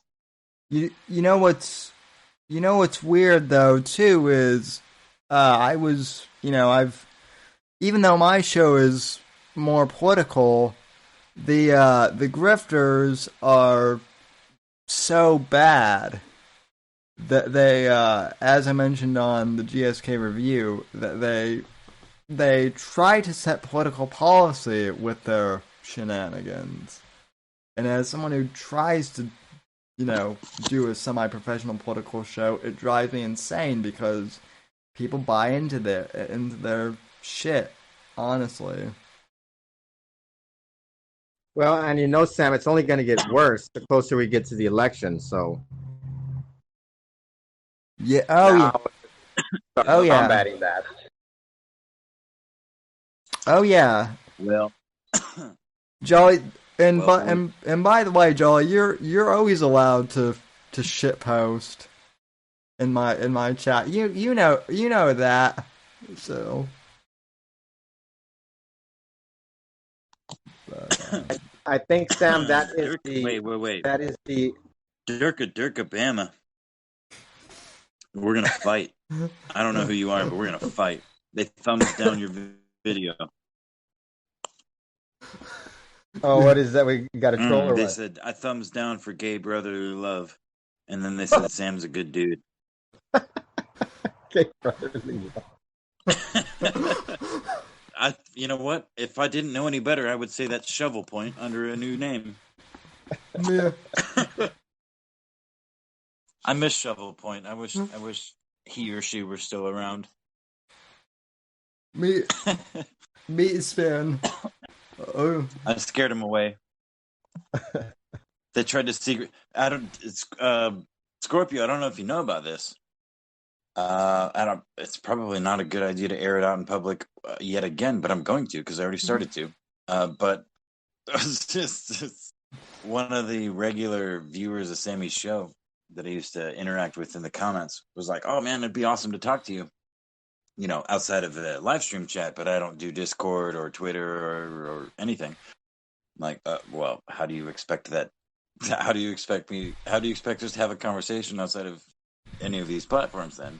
Right. And then that very night, randomly in my YouTube videos, I started getting notifications for random numbers. Like on just like one video, one number, another video, another number. And I'm like, what the fuck I even posted a video about it. I'm like, I couldn't see all of the comments. Like, kept telling me, Shovel Point commented 3 on this video, and I'd click on it, and that comment didn't exist. And then, like, the next week, they were like, in the live chat was like, oh yeah, I don't remember exactly what they said, but they were like, oh, it's out there. Or the contact info is out there or something like that, and like all the dots kind of connect. I'm like, holy shit, whoever this person is like commented their phone number through my YouTube videos, through some series that I'm unaware of, because I can't find any of them. And Shovel Point, the channel, doesn't exist now, so neither do any of their comments. This enigma, this male or female, I don't know or care, really. I enjoyed we used to jab back and forth in Sam's comment section. But yeah, it's like this. It's my first like internet. Like, wait a minute. They legit. I swear to God, they commented their phone number throughout my YouTube videos, and I couldn't find it because YouTube was like, wait, this is spam. You don't want this. And then the YouTube channel was deleted because that night they were like, oh, it's out there. You could find it. And then Shovel Point has not been back. It's been like 2 weeks. I'm very sad about that. I still, believe it or not, this might not be related, but I still keep getting emails in my show email address about people supposedly admitting to sending the gummies. And it's at this point there are so many of them now that like it's like crazy people claiming to be like the ones who did like some murder or something. I don't know, but it's weird. People are actually. Well, what are they emailing you? A confession or what? Yeah, just like I'm the one who sent the gun. I know that Johnny didn't send the gummies, but I'm the one who sent the mysterious gummy dicks. But it's like there are so many of them, and none of them will like produce a receipt or anything like that. That I guess they like want to.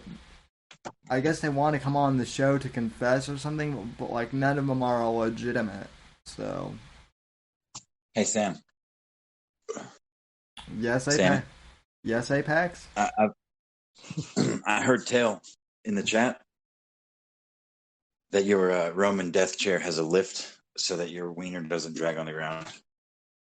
That is not an urban legend. That is fact. So Thanks, Johnny. Very cool. that is why Owen keeps saying locked up now. So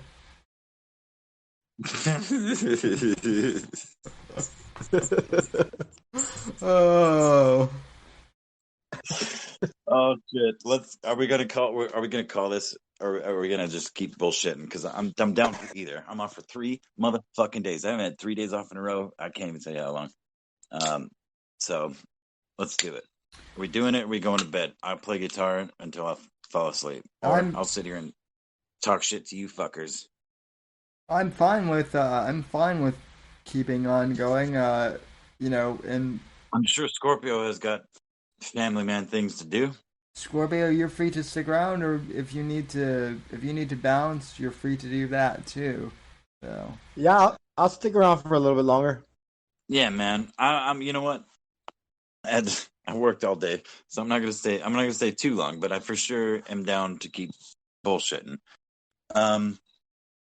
Let's see what else we got. Scorpio. Something we haven't talked about on stream yet is the sad fucking case of the first actual confirmed, as far as I'm concerned, confirmed bear wife murderer that happened late last month, right? Last August, or in August. Correct? Is that the one we were talking about before? Yes, in Discord, the one that I just found out, and you were like, "Yeah, we talked about that."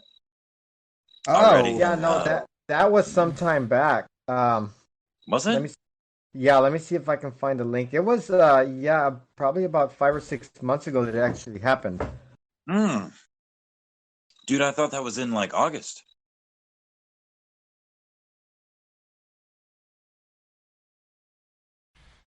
Oh man. Isn't that because I know that sometime last year there was a bear that was sending death threats to Ben Shapiro too.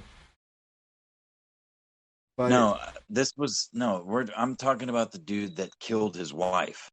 No, and like. Oh yeah. He killed his wife, and like his Facebook showed like weird statements. One of them, the one that sticks out to me, is "You can't rape humanity away," which sounds just so ominously like something Owen would say. But more damningly was just under that he had posted the "How to Be Married and Not Be Murdered" Owen Benjamin stand-up special, and this was like fresh in his timeline, right underneath all this crazy shit. And then he murdered his wife or girlfriend or whatever. I think it was his wife. But yeah, I mean, it seems to me like was the guy's name Nathan by chance? No. Hello? No. Hey, can you hear me? You're back. Yeah, I can hear you. Yeah, I think Discord dropped me there. It was an Australian man who murdered his wife with a pair of scissors, stabbed her in the chest. Holy shit, man. Yeah, she was a nurse, and I think that she had just recovered from cancer, and he went and stabbed her. But that sounds right. But the reason I brought it up is because I'm curious about the random quotes that he had put up, including the one that I'd mentioned. The one that sticks out is, "You can't rape humanity away." And I'm wondering if those quotes can be tied directly to Owen, which I feel like as I read them, I'm like, I swear to fuck, Owen has said that before. But my channel's gone. Most of my old clips are deleted because I only have so much only have so much memory on my phone, and that's where I've done everything forever.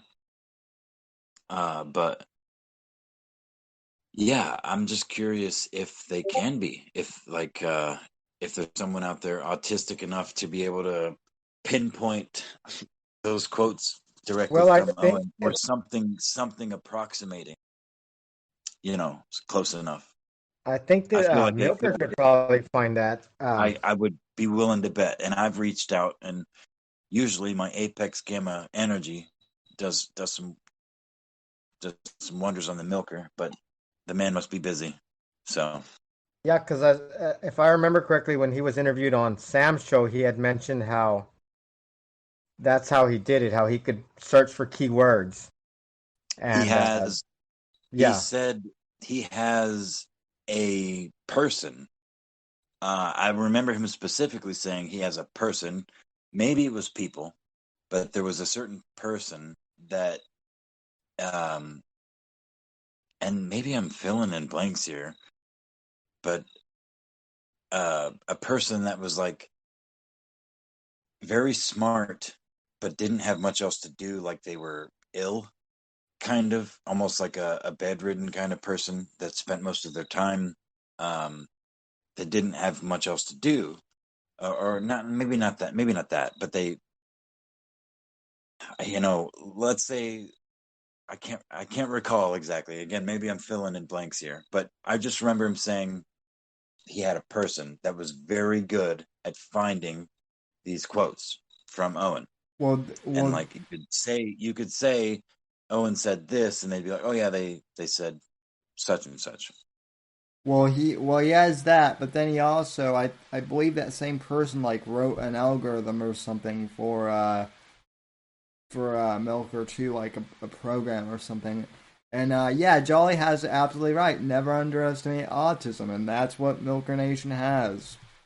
Well, bros, I don't Not know. I don't not know how well not him, but the person he has, I guess, has like extreme autism or well, something. maybe Milker is autistic too. Who the fuck knows, man? He's pretty enigmatic, I will say. Mil- But no, but I don't know if either of you dudes are familiar with the whole internet blood sports uh, area of the internet, but there exists a gentleman called MC Jarbo, who oh freaking what's his name? Mundane Matt. yes, now MC Jarbo I thought that was has MC Yarbo was how you no, pronounced no, it. no, it's MC Jarbo. He created an algorithm that went through all of Mundane Matt's streams and pulled out words to make him. It started with him just saying, like he would say really despicable shit or racist or whatever. But now it's got to the point that he's doing songs. Like this dude is making rap songs and songs out of Mundane Matt's words, and he legit built a program to sift through all of Mundane Matt's content, and pick the, like, you want to talk about autism. I mean, it's pretty incredible what the dude does. It sounds like Mundane Matt's in on it when you listen to some of the tracks. It's like there's no way. I'm like, no, Mundane Matt's just Mundane Matt. But yeah, no, it's pretty impressive what people can do when they really put their mind to it. Is kind of the point that I was trying to make. Well, what people have asked me, and this is something that I've wanted to ask, I guess, Marv and you, Apex, is this is something that like an IRL friend asked me is at what point is Owen going to have like his ultimate downfall where all of this comes crashing down upon him? And I've said that with the internet being what it is now, this could either all end tomorrow or a decade or more from now. We just don't know. So Yeah, it'll go on until the last pay pig sends Owen Benjamin money. I mean, that's what I see happening. I hate to use the reference again that you guys are. Well, I mean, Scorpio seems to be at least somewhat familiar, but it's the Ethan Ralph sort of thing. Like Ethan Ralph, if you looked at him objectively as a normal human being, and you looked at his timeline, and he's another one. I've been watching him since prior to his highest point ever as a creator on the internet. Well, yeah, no, for sure. I was watching the kill stream before the mundane match stream, and I watched the mundane match stream live. Or no, I didn't. I watched it the next morning though. But anyway, the point though is like Ethan Ralph is like he's proof. That dude, to be explicit again, that dude just put out a self-recorded porn tape. Oh my with God. like his thumb. I'm not even exaggerating. His thumb-sized dick banging an 18-year-old.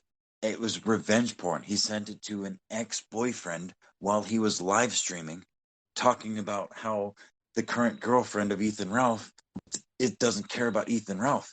Listen, guys, when I talk about E-drama, when I Owen Benjamin is a niche of the things that that I'm aware of as far as E-drama goes.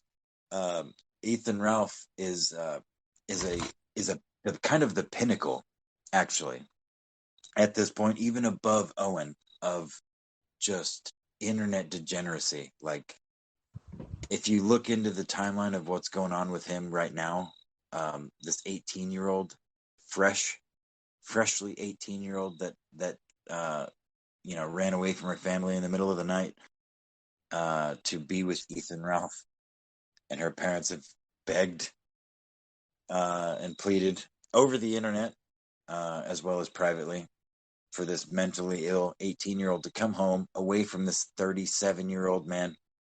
No, now they're pregnant. He got her pregnant, supposedly. Oh. And to own the haters. I mean, listen, I can't do it justice. I would take me 3 hours to give you even like the simplest explanation of it, but there are tons. T-Clips. I'm going to shout out T-Clips. She does a good job of cataloging all that side of the E-drama that I pay attention to. But yeah, the point though that I was trying to make is Ethan Ralph is the inevitable outcome of Owen Benjamin, I think. Maybe not. Maybe Owen has more sense than that. I hate to give him any credit at all, but I think when the walls really start coming down, I think he will back out. Ethan Ralph will not. He'll go back to jail for fucking for intoxication of a minor or something. He'll whatever. He'll own himself into oblivion, and Owen might too. But I just the point that I was trying to make is, as long as there's people watching and paying him money, he will do and say whatever it takes to keep those people there. And yeah, the one thing that Owen has that Ethan doesn't is a wife and children. That's what I was gonna say. Yeah. He has those things, and he has a what do you call it? A petting zoo and a garden. Yeah, which I guess he doesn't. He doesn't now. At the end of the day, Apex, what we're talking about is locales. I mean that's and Mm-hmm. there are different breeds. If you go onto kiwi farms, they have it all broken Oh down yeah. nicely for everybody. Oh yeah. You know um, kiwi. Okay, so you are familiar. Okay. yeah, so I haven't checked out Ethan's thread. I'm sure he has one. Bro, Ethan Ralph has the largest thread in Kiwi Farm's history. Yeah. Yeah. He also has an Encyclopedia Dramatica article that just oh, went up is recently. oh is that still around? I Yes. thought it had disappeared. Oh no, no. The new proprietor, um, Seven Deadly Sins at Seven Deadly Sins on Twitter. He's currently being sued by some other lolcow, like a Maddox type character. But yeah, ED still is very much alive. Yeah. Yeah, and they did a whole article on Ethan, and it's pretty. Aside from the random clowns and dick pics that you have to endure to read through the article because it's a fucking Encyclopedia Dramatic article. Uh, yeah, it's fascinating. It's fascinating to read. It's Now, fascinating to what? all I was gonna say is, Scorpio, you did ask me like how I kind of transitioned from politics into, whatever this is, e-drama on Hmm. GSK, and all I will say is like prior to Owen, like I had no idea who Ethan Ralph was. Didn't I didn't even know that internet blood sports was a thing. Like when when when Owen went off the deep end and went crazy, and we started like trying to disprove the gummy thing, like it opened up a whole new world for me, at least, as to how crazy the internet streaming world strictly was. I Sure, mean, yeah. it it's like, Scorpio. Did you know that Owen Benjamin was a guest on the Dick Show, the Dick Masterson Show? Oh yeah. yeah, Yeah, Yeah. I did check that out not too long ago. Yeah. Yeah, that was one of the first. That's one of the first times I saw Owen outside of. That might have been one of the first times I found Owen. But anyway, he took credit for the pound me too hashtag me too being pound me too. yeah, He Mm-hmm. took credit for that. He said that was his joke. Well, no, if I'm not mistaken, he said it was a joke set around a fire with friends that he stole. Like he just kind of took from a friend, or like he realized.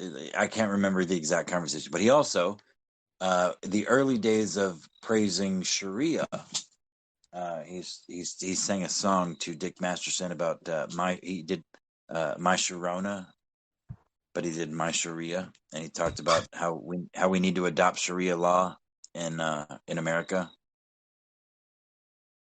Yeah, I mean that was back when he was still trying to be a comedian, but Oh, um, yeah, no, that Dick Masterson. Now I have this theory, and I've said it for a couple of months now that uh, to be an e-celeb is to be literally equal sign lolcow.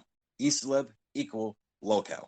Period. sure, yeah. Whether it takes, whether it's tomorrow, whether it's the same day, whether it's fucking 10 years from now, lolcow is what you will be to a certain percentage of the internet. Period. You either accept that or you avoid that and avoid the internet altogether. But it's no different than people in your life. The internet, the way I see it anyway, is just an expansion of your social circle.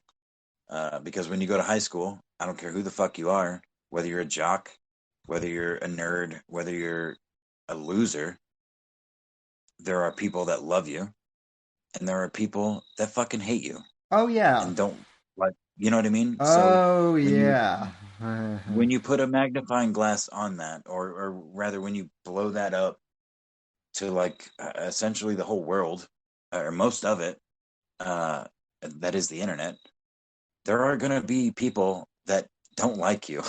I don't care what you stand for. I don't care what you say. There are going to be people that laugh at you and make fun of you and not like what you say and not, have opposition to what you say and what you think. But there is I think there's a pretty broad line between just niche making fun of people. You know, I mean, like, to use a general example, to make for people to make fun of someone for stuttering, or something, like, for saying, for people to make fun of you for your, or me for that matter, for like natural disabilities, the way we speak or the way you speak or the way things are articulated, like, that's just, that's no different than a bully. But Yes. if we say and do stupid shit and people call it out, I mean, Oh, I don't know. I don't know. I guess I kind of lost my point there. no, Well, no, there, But yeah. no. You're making a good point, Apex. And one thing that I do want to kind of bring up, and this is something that I've told like people in IRL too, is people have asked me if I've ever been, like bullied for being handicapped, and I've said, well, yeah, but I don't let it ruin my I don't let it ruin my day because I understand that, just like there are, people who are going to treat me well out there are going to be people who are, fucking assholes out there too. And absolutely, dude. if But I you, think, no, go ahead. and whether it be in the real world or online, if you if you let the fucking assholes bother you, then good luck. You're not gonna fucking survive for long out there. Whether it be in real life or on the internet. Now, I think, obviously, but oh, go I ahead. think though, I think though, like, that meant that ideal, which is correct. You're right to think that is spread just like the idea of bullying, like I was just trying to describe, the idea of defending one's own failings or one's own shortcoming is like blown up. In the case of Owen Benjamin, like we are all quite familiar with, I really don't think Owen is the worst person on the planet. I think that he is the subject or the victim of his own,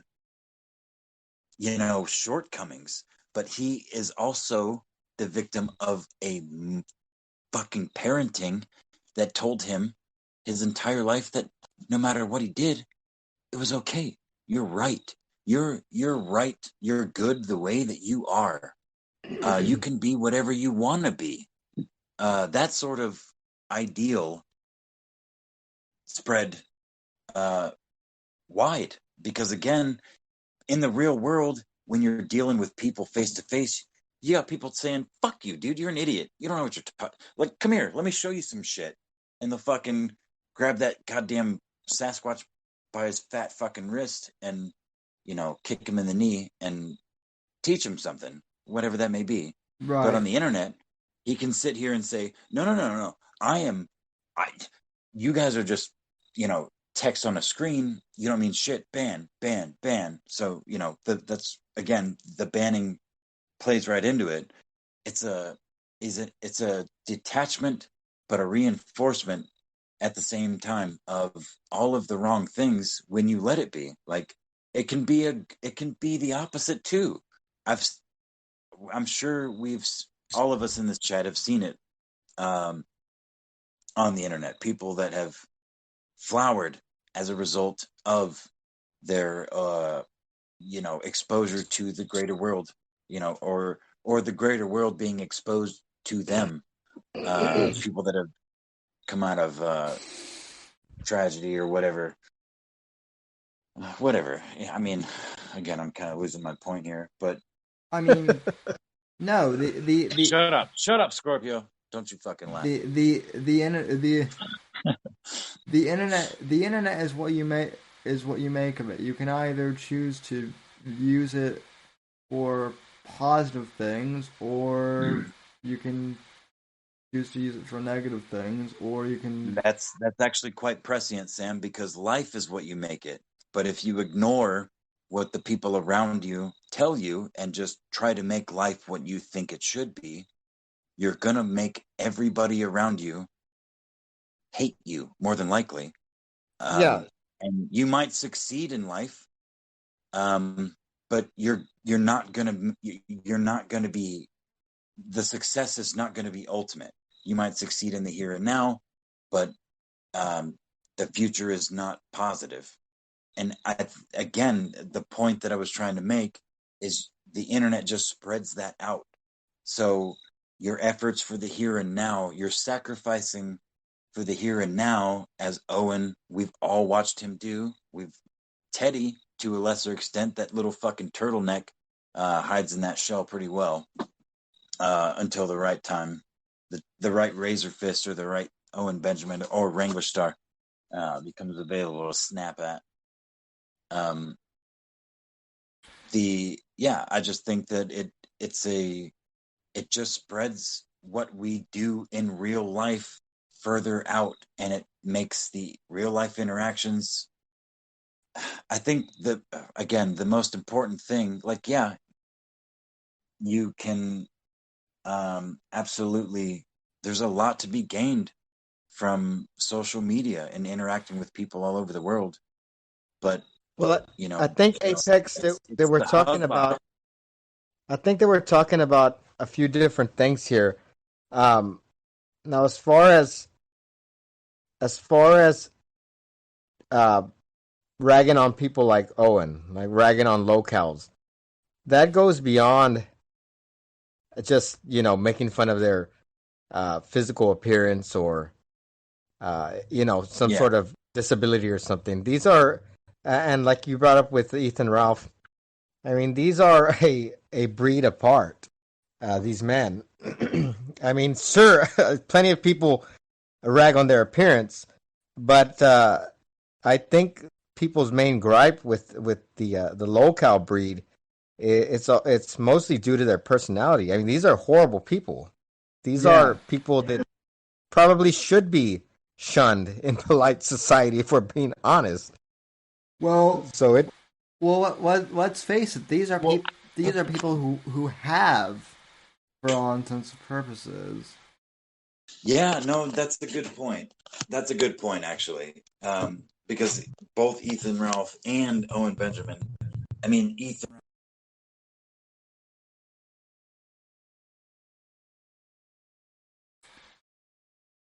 And we lost. Oh, Apex got dropped this time. Yep, we lost. We lost the gamma. It's that damn Discord. Owen has failed upwards literally his entire career. I mean, one of my close personal friends who I grew up with is an open micer, and even he has said that no comedian who's actually funny would say something like, "I'm objectively hilarious," because anyone who is a first year comic knows that comedy is subjective. So you can't make that argument that you're objectively funny. Apex is probably still talking to himself. And let's see. Okay, I think I got dropped that time.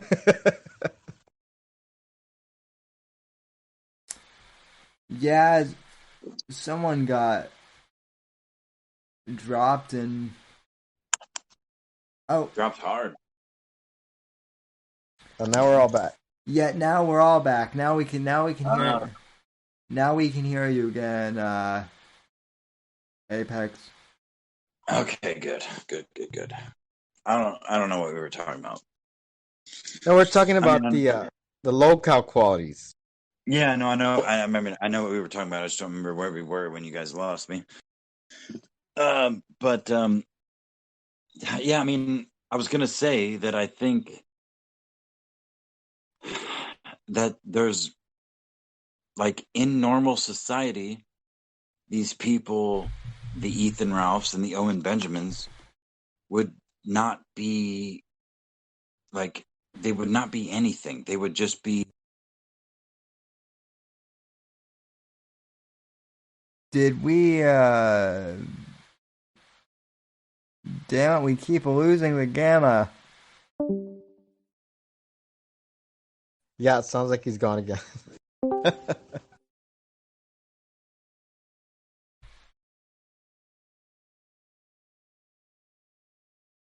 Let's see. Ethan Ralph and Owen Benjamin do not belong in the same sentence.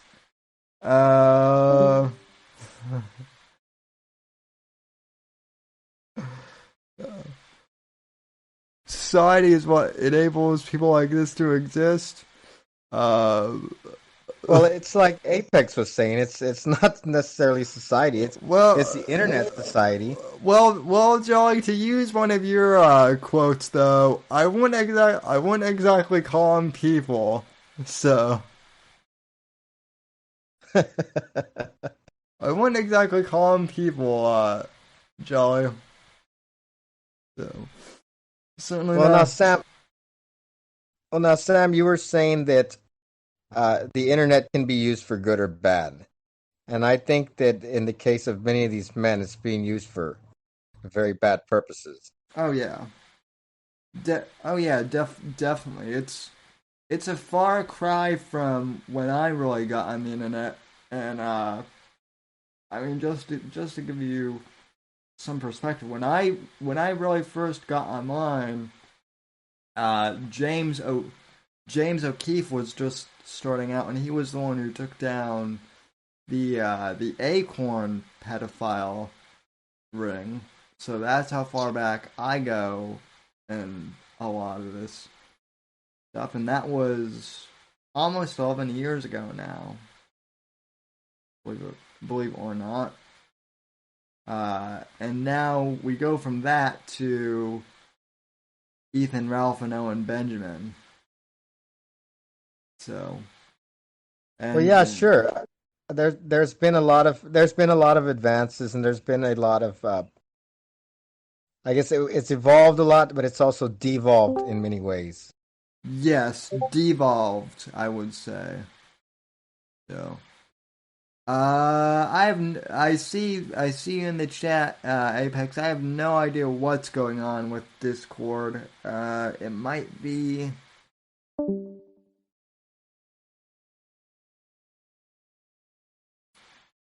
It might. I haven't changed anything on my end.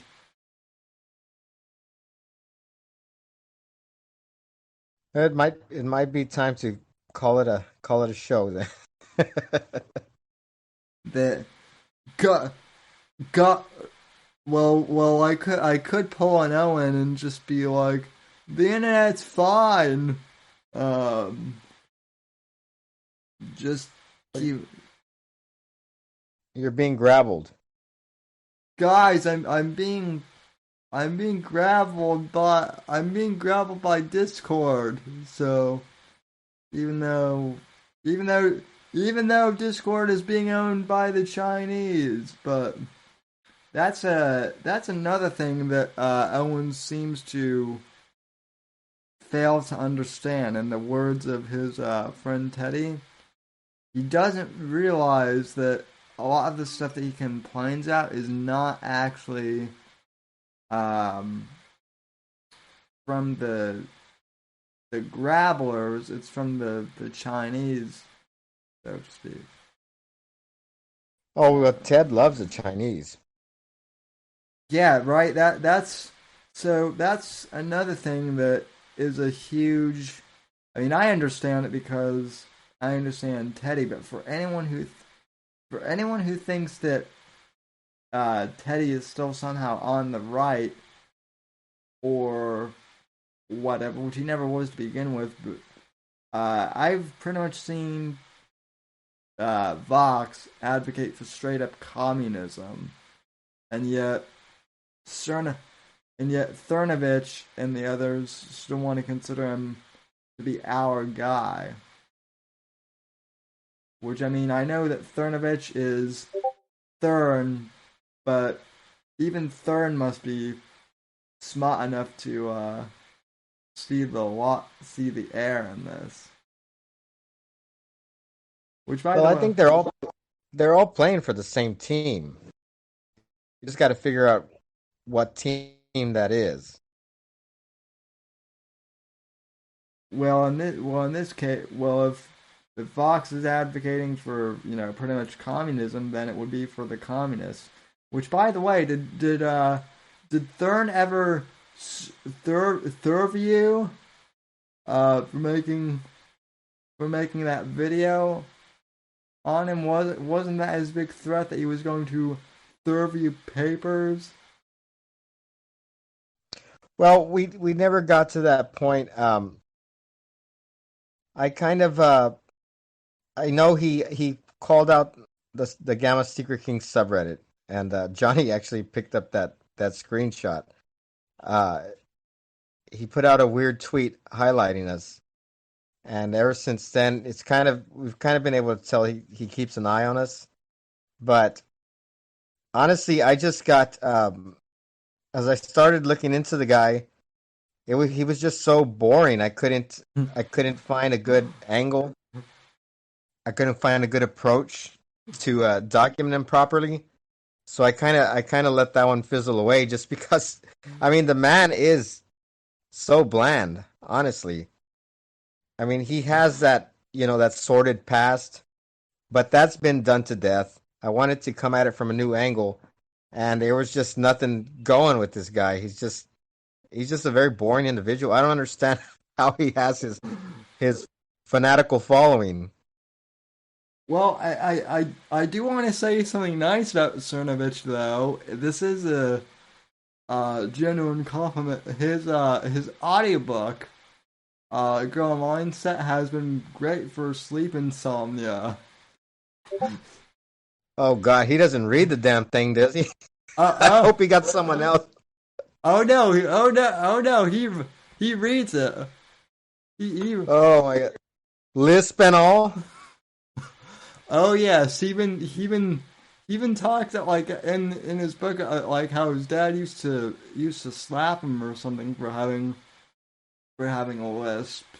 So Well, he had a very outrageous religious upbringing, from what I looked into about him. Um, I'm not sure some kind of strange sect of Christianity. I think what it was is that they told him that he was demon possessed as a boy, and that's probably the source of the beatings. oh shit, he was one of those. Yeah, yeah, I had Uh one of those type of upbringings. oh Yeah, explains a lot, yeah. doesn't it? Well, unfortunately, I knew someone IRL who was I didn't know him real well, but we did go to school together, and I do know someone who was like taken away from his family because there was abuse, and then it turned out that this person was raised in one of those types of households. So um unfortunately, I think this person got out of it before there were any real long term effects. But yeah, if Cernovich was well, that explains why Cernovich's was behind the NoFap thing too, which is also weird to me. That is a weird thing. He was pushing, and I'm sure he still does, but he's one of those that pushes that. I don't know what you would call it, a philosophy of saving your essence. What do they call it? Your jizz strength. That's what they call. This is the actual term they use, preserving your jizz strength. And Yeah, no. I know, yeah, I know. Owen was going on about that too, but I'm not sure where that comes from. I think that's more in line with some sort of Eastern religious practices. And I know Cernovich, if you look at his, if you've looked at his Twitter and his Instagram lately, he's been going on about some very strange things, taking mushrooms and talking about all kinds of weird Eastern concepts.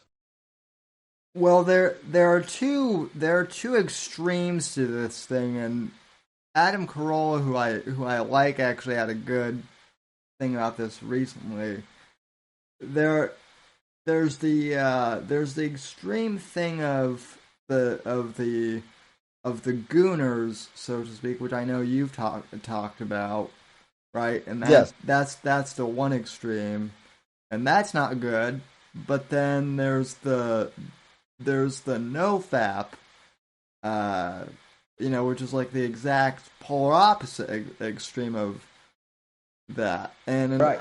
in either in both cases, they're addicted to the same thing, basically, just on opposite ends, so to speak. And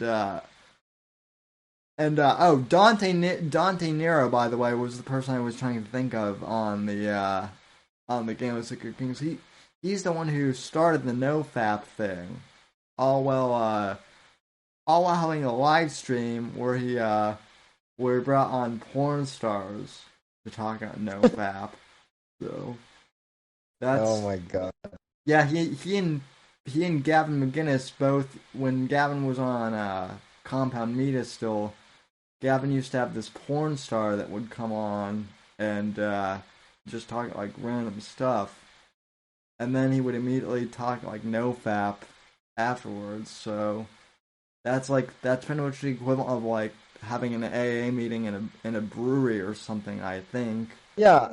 Yeah, I think so. And that reminds me of that time that Fuentes went on somebody's show and they had the porn star there, because I think Fuentes is more in line with the NoFap thing. Yeah, yeah, no e-girls.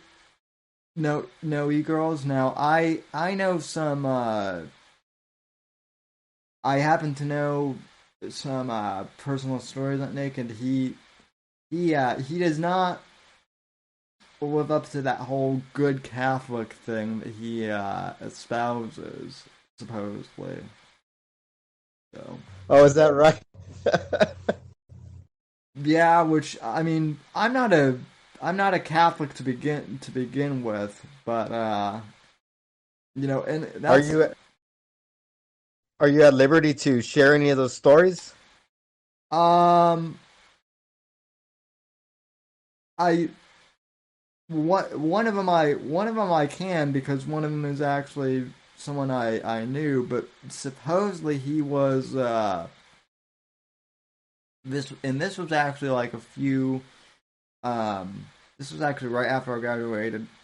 um well, no, I was already here, but Nick's a few years younger than me, but I know that he was at some political conference, and supposedly he started hitting on this girl that I actually knew, that I actually went to high school with, and she was on the College Republicans, and Nick started hitting on her, supposedly, and she didn't she wasn't interested, so he started calling her like an e-girl or something like that, and Huh. hence where his thing with no with he does that whole thing of, oh, no e-girls, and Yeah. supposedly that is all because he's upset that he can't seem to get a girl himself.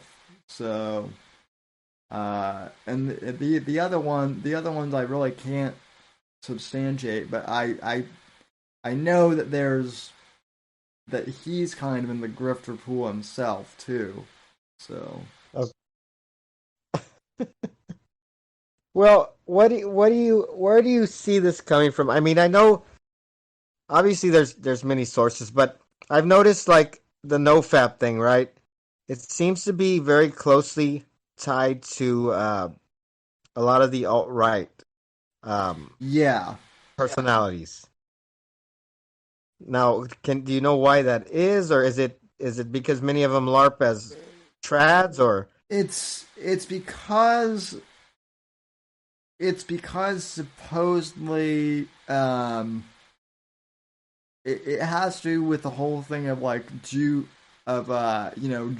running the porn industry or I something see. like that, and their logic, or something like that, or also the fact that we're running out of white white babies. The whole thing too, though, with the trad, especially with trad girls though that run in those circles is uh trad girls, despite what they claim, are some of the I mean, I haven't been around any of them in like a long time, but from what I understand, after I was at CPAC when they were there, it got pretty interesting from what I understand. Well, sure, and that's the way it's always been, Sam. With the girls that are supposedly trad, the preacher's daughter and whatnot. They're always the craziest ones. I mean, Oh, that's almost a universal truth. oh yeah, So oh yeah, the I go ahead, Sam. oh yeah, the girl who always claims that she's always they're always the good Catholic girls, so to speak, in air quotes. Yeah, yeah, and of all denominations, sure. I mean, there's always that stereotypical Catholic school girl, but like I said, the preacher's daughter, Catholic priests aren't having daughters, so that's that's going to be another denomination. Mm-hmm. But yeah, it goes the same thing goes with I'm sure with these trad e-celebs. They portray themselves as being one thing, but behind the scenes, it's a whole other story, and that just adds to the locale counter at the end of the day. Because, like Apex was saying earlier, eventually they all get there, and they're walking that razor's edge. Yeah, it's an interesting thing. What do you think of one person that I've never really tuned into much, but I know that Owen was grifting from him for a while. Is Jesse Lee Peterson, and I don't know what to think of him at all. I myself haven't watched much of him, but the little that I have seen, right off the bat, I get Grifter vibes from him. Yeah, same here. So I mean, as far as he, I don't know. I mean, I've heard a bit of his backstory and whatnot. I know a lot of people like him, but like I said, I get that it's very now the one I'm more familiar with is and I happen to like more than I dislike is what's his name? I can't think of his name right now. Michael Tommy Jones. Sotomayor. Oh, Tommy Sotomayor. I don't know if you're familiar with him. yeah, I'm somewhat familiar with Tommy Sotomayor.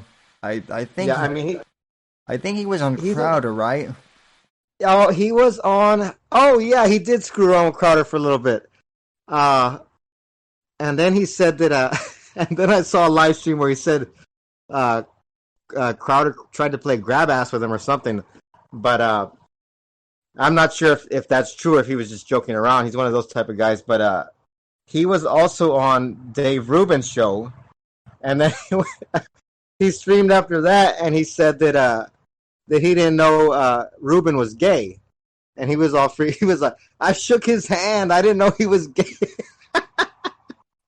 But now, in my opinion, Tommy's kind of one of those that vacillates between being a grifter and being an ankle biter. Speaking of Dave Rubin, did you hear that he's in a tussle with Bob Saget? No, I didn't hear that. Okay, so supposedly Bob Saget said something like, "Well, I'm okay with gay marriage, but I don't really understand it myself. Being a straight guy." He was just kind of making a joke, and I guess Dave got all pissy with him, and someone on the Dave Rubin subreddit pointed out that it's it's perfectly okay with Dave when Ben Shapiro says the same thing, but God forbid Bob Saget, who's a fellow comedian, quote unquote, says it, then he has problems with it. Well, I don't understand. Is Dave Rubin supposed to be a comedian or? That's why I said quote unquote, because Bob Saget actually is a comedian, and I guess Dave Rubin does stand up somewhere, or used to. But, does he? I didn't know that. I mean, he's from what I've seen of him, he's one of the least funny men out there. So I never was like a religious follower of Dave, but I do remember him. I'm old enough to remember when Dave was still on the Young Turks, so. And yeah, that's right. That's where I think that's where he first got big. But yeah, and it's weird because usually the gays are tend to be quite humorous, but I don't ever get that. I don't ever get a chuckle from that guy. Dave doesn't really seem all that gay. Dave doesn't really seem all that gay to me either. And that's not an insult. I've never really he's married to a dude. That's pretty damn gay. So right, but if I had never seen him with his husband or anything like that, I wouldn't know. So. Where were we going with this? Oh yeah, so Tommy was on Dave Rubin's show, which is strange because now here's the thing about Dave Rubin is he's kind of like the grifter mouthpiece. No pun intended. He is the media outlet for the grifters of the United States. Anybody who is a grifter's grifter always winds up on the Dave Rubin show.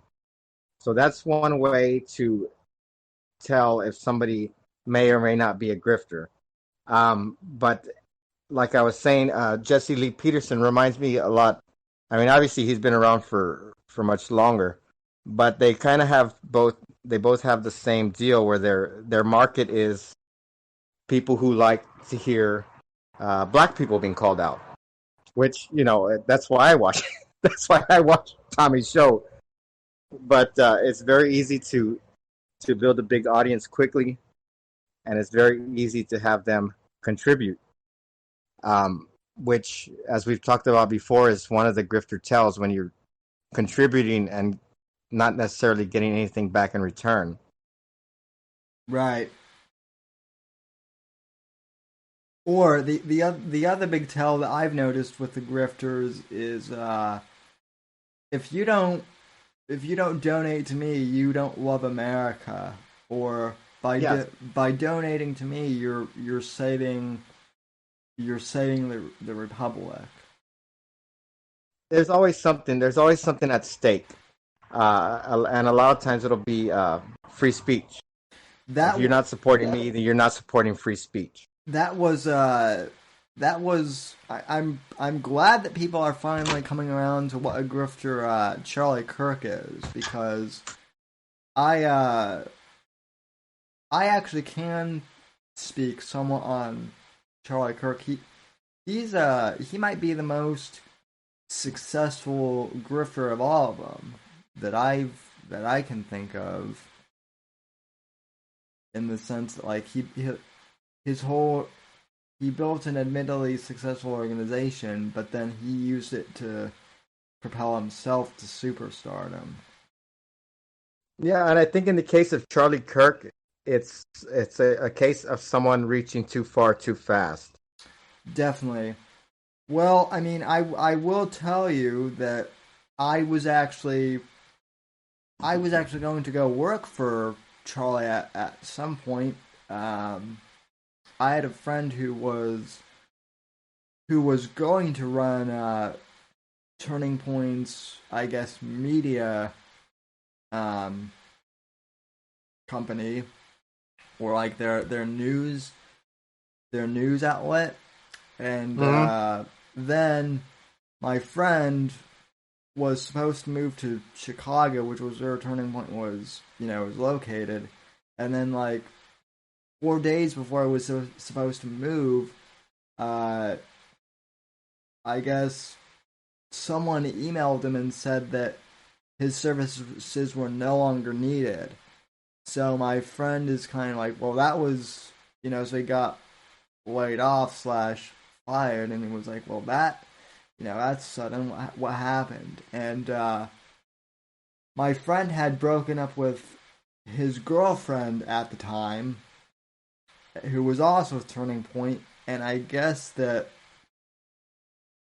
I don't know for certain, but from what we've been able to figure out, it seems like she went to cry to Charlie about it, and Charlie decided to white knight for her, or something like that.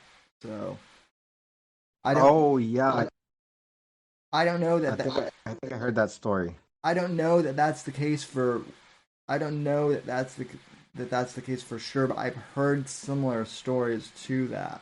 So, and now my friend is actually, he's out of politics completely. So, as a result of that. Oh wow. Yeah. Now Johnny's pointing out that Charlie Kirk kicks it with Don Jr. He's doing okay for a grifter, and I will agree with that, but I think where Charlie Kirk failed is that he kind of I mean, it's sure he might have profited greatly, and he might be rubbing elbows with the elites, but he lost so much credibility during those damn remember the Groiper Wars, because he wasn't set up properly. I mean, he has a weak personality to begin with. He wasn't equipped to deal with that type of trolling, which is going to always happen. If you are a grifter, you're going to get trolled. So, I mean, I don't think Charlie Kirk's reputation has recovered from that. Well, and also in regards to the whole thing with rubbing elbows with Trump, you're right, but I was actually, there was a time when I was kind of in those circles where Turning Point was, they weren't never Trump. They never went that far, which I'm actually glad about. I will say I'm glad that they went never Trump, because those are grifters in and of themselves. But I remember at some point, when I wanted to go on, I was already pretty pro Trump, and they said, well, if you come on as a chapter leader, we would prefer that you stay neutral. So I thought that was interesting, and then a few months later, the Trump bucks started to roll in to Turning Point.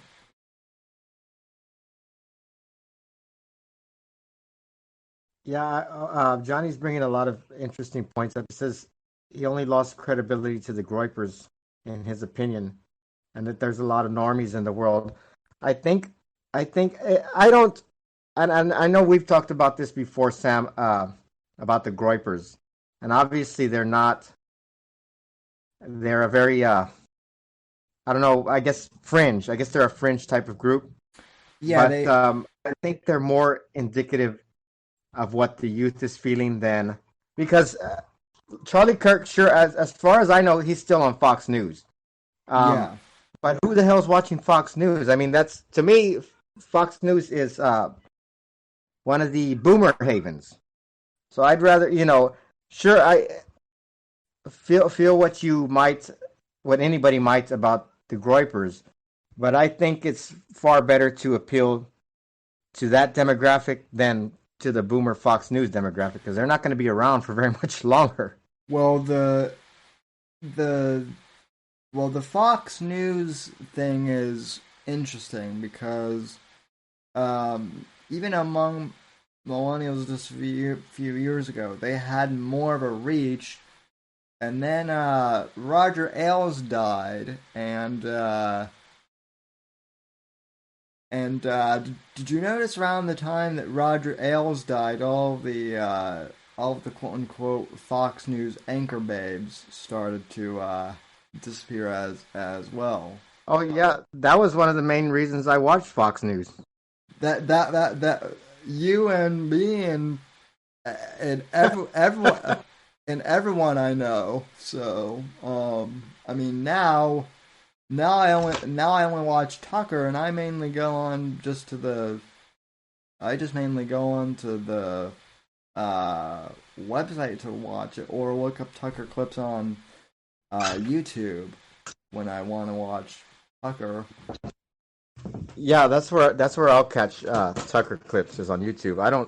I stopped watching because I used to be a Fox News junkie. I used to watch it 24/7. Um, but slowly it started to I started to get tired of any mainstream news source. And I think when I last started, it might have been around that time when Roger Ailes died, when they started having on Donna Brazil, because this was fairly recently, I want to say.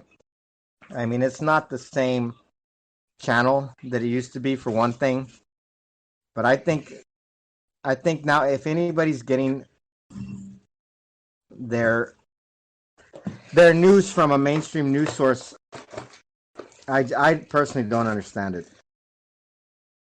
Yeah, no, I mean, some will say that a big a big part of it for me, honestly, too, is the commercials. There are so many commercials on cable anymore that I can't stand it. So Well, how many times can you watch that damn My Pillow guy before you blow your damn brains out?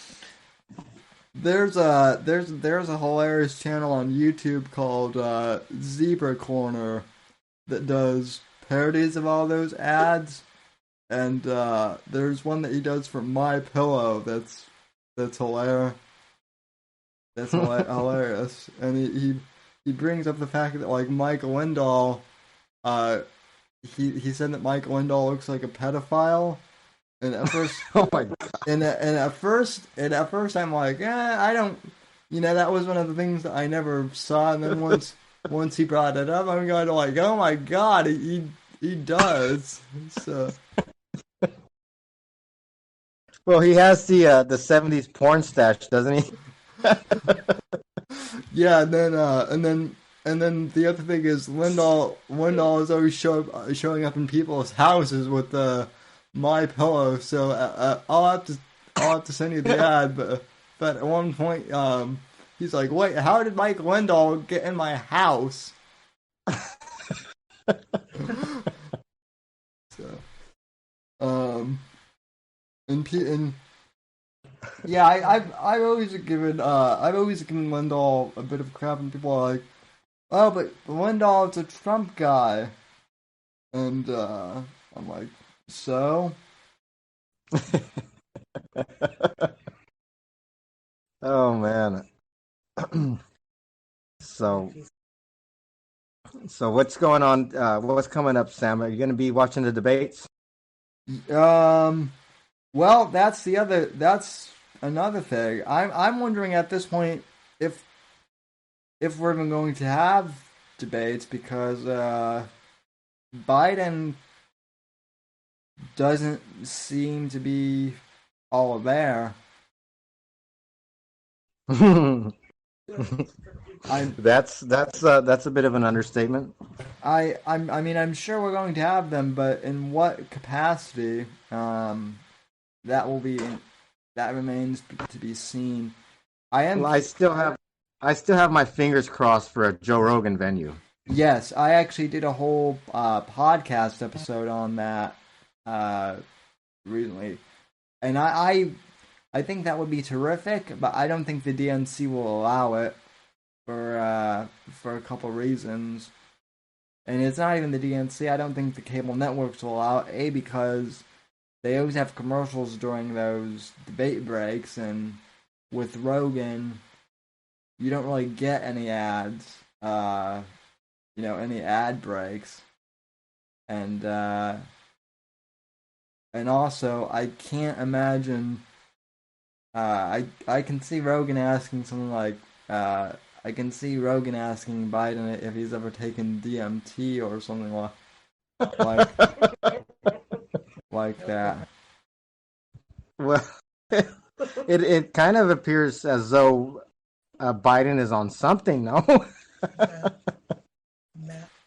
Something that's like trying to keep. I don't know whatever the reverse of Alzheimer's medication is. Something along those lines. He's on some sort of psychotropic medication.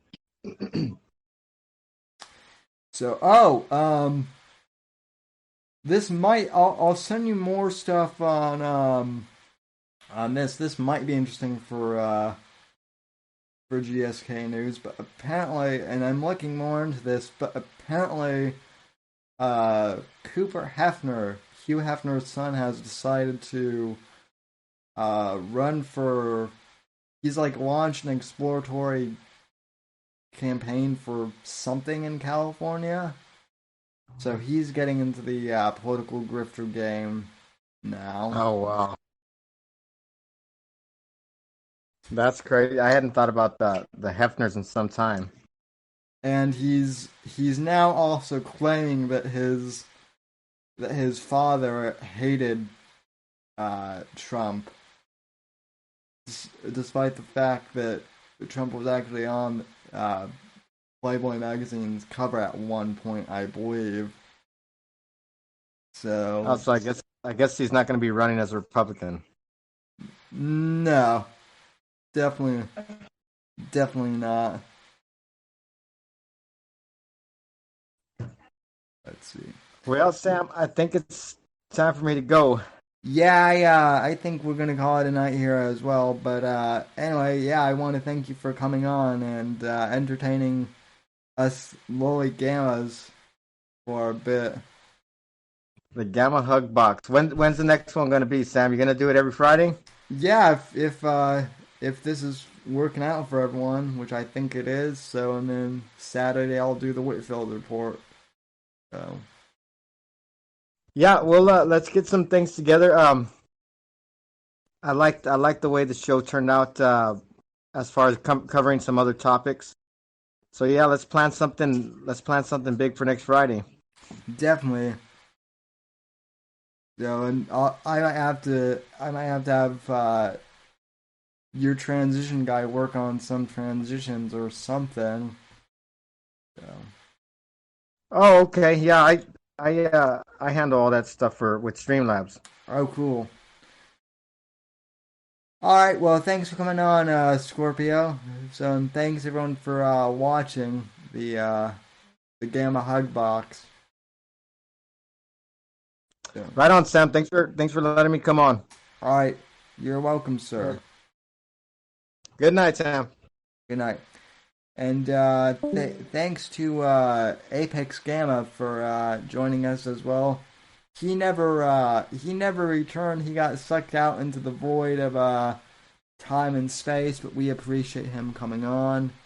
And yeah, I appreciate Scorpio coming on as well, and I appreciate you guys as well. So thanks for tuning in, and I'll be back for the Whitfield Report tonight, I guess now, since it is Saturday at 10 p.m. Eastern.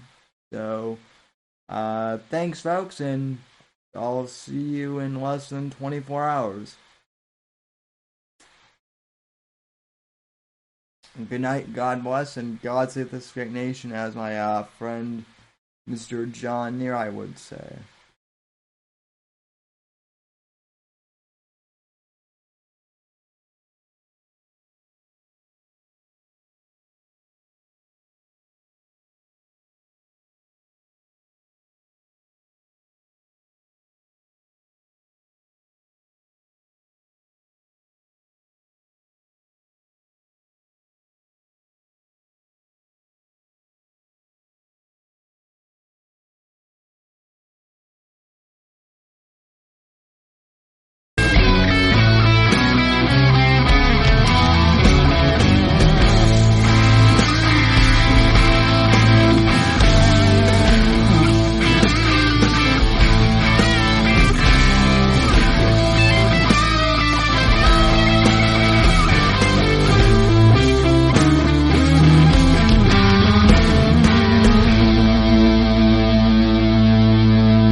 Hey there, folks. If you've made it this far to the end of the podcast, I'd like to thank you very much for listening to the show. You are the ones that make it possible for me to make an income from podcasting, and I greatly appreciate that just by listening to our show. You are helping us gain ad revenue. However, if you would really like to help support the show, I encourage you to please donate to the podcast and become a supporter of the show. You can head over to anchor.fm/Whitfield Report and click the support this podcast button and choose the amount that suits you to support the show. Or you can click the link in the show notes and it will directly take you to that page. If you can support the podcast, I really, really appreciate that. Anything that you can do to help out is greatly appreciated. Even if you can't afford to help financially support the podcast, I encourage you to please go on iTunes or Apple Podcasts or Stitcher and please leave this podcast a positive 5-star review. That really helps us out here at the Whitfield Report. Thank you for listening, and I'll see you next episode.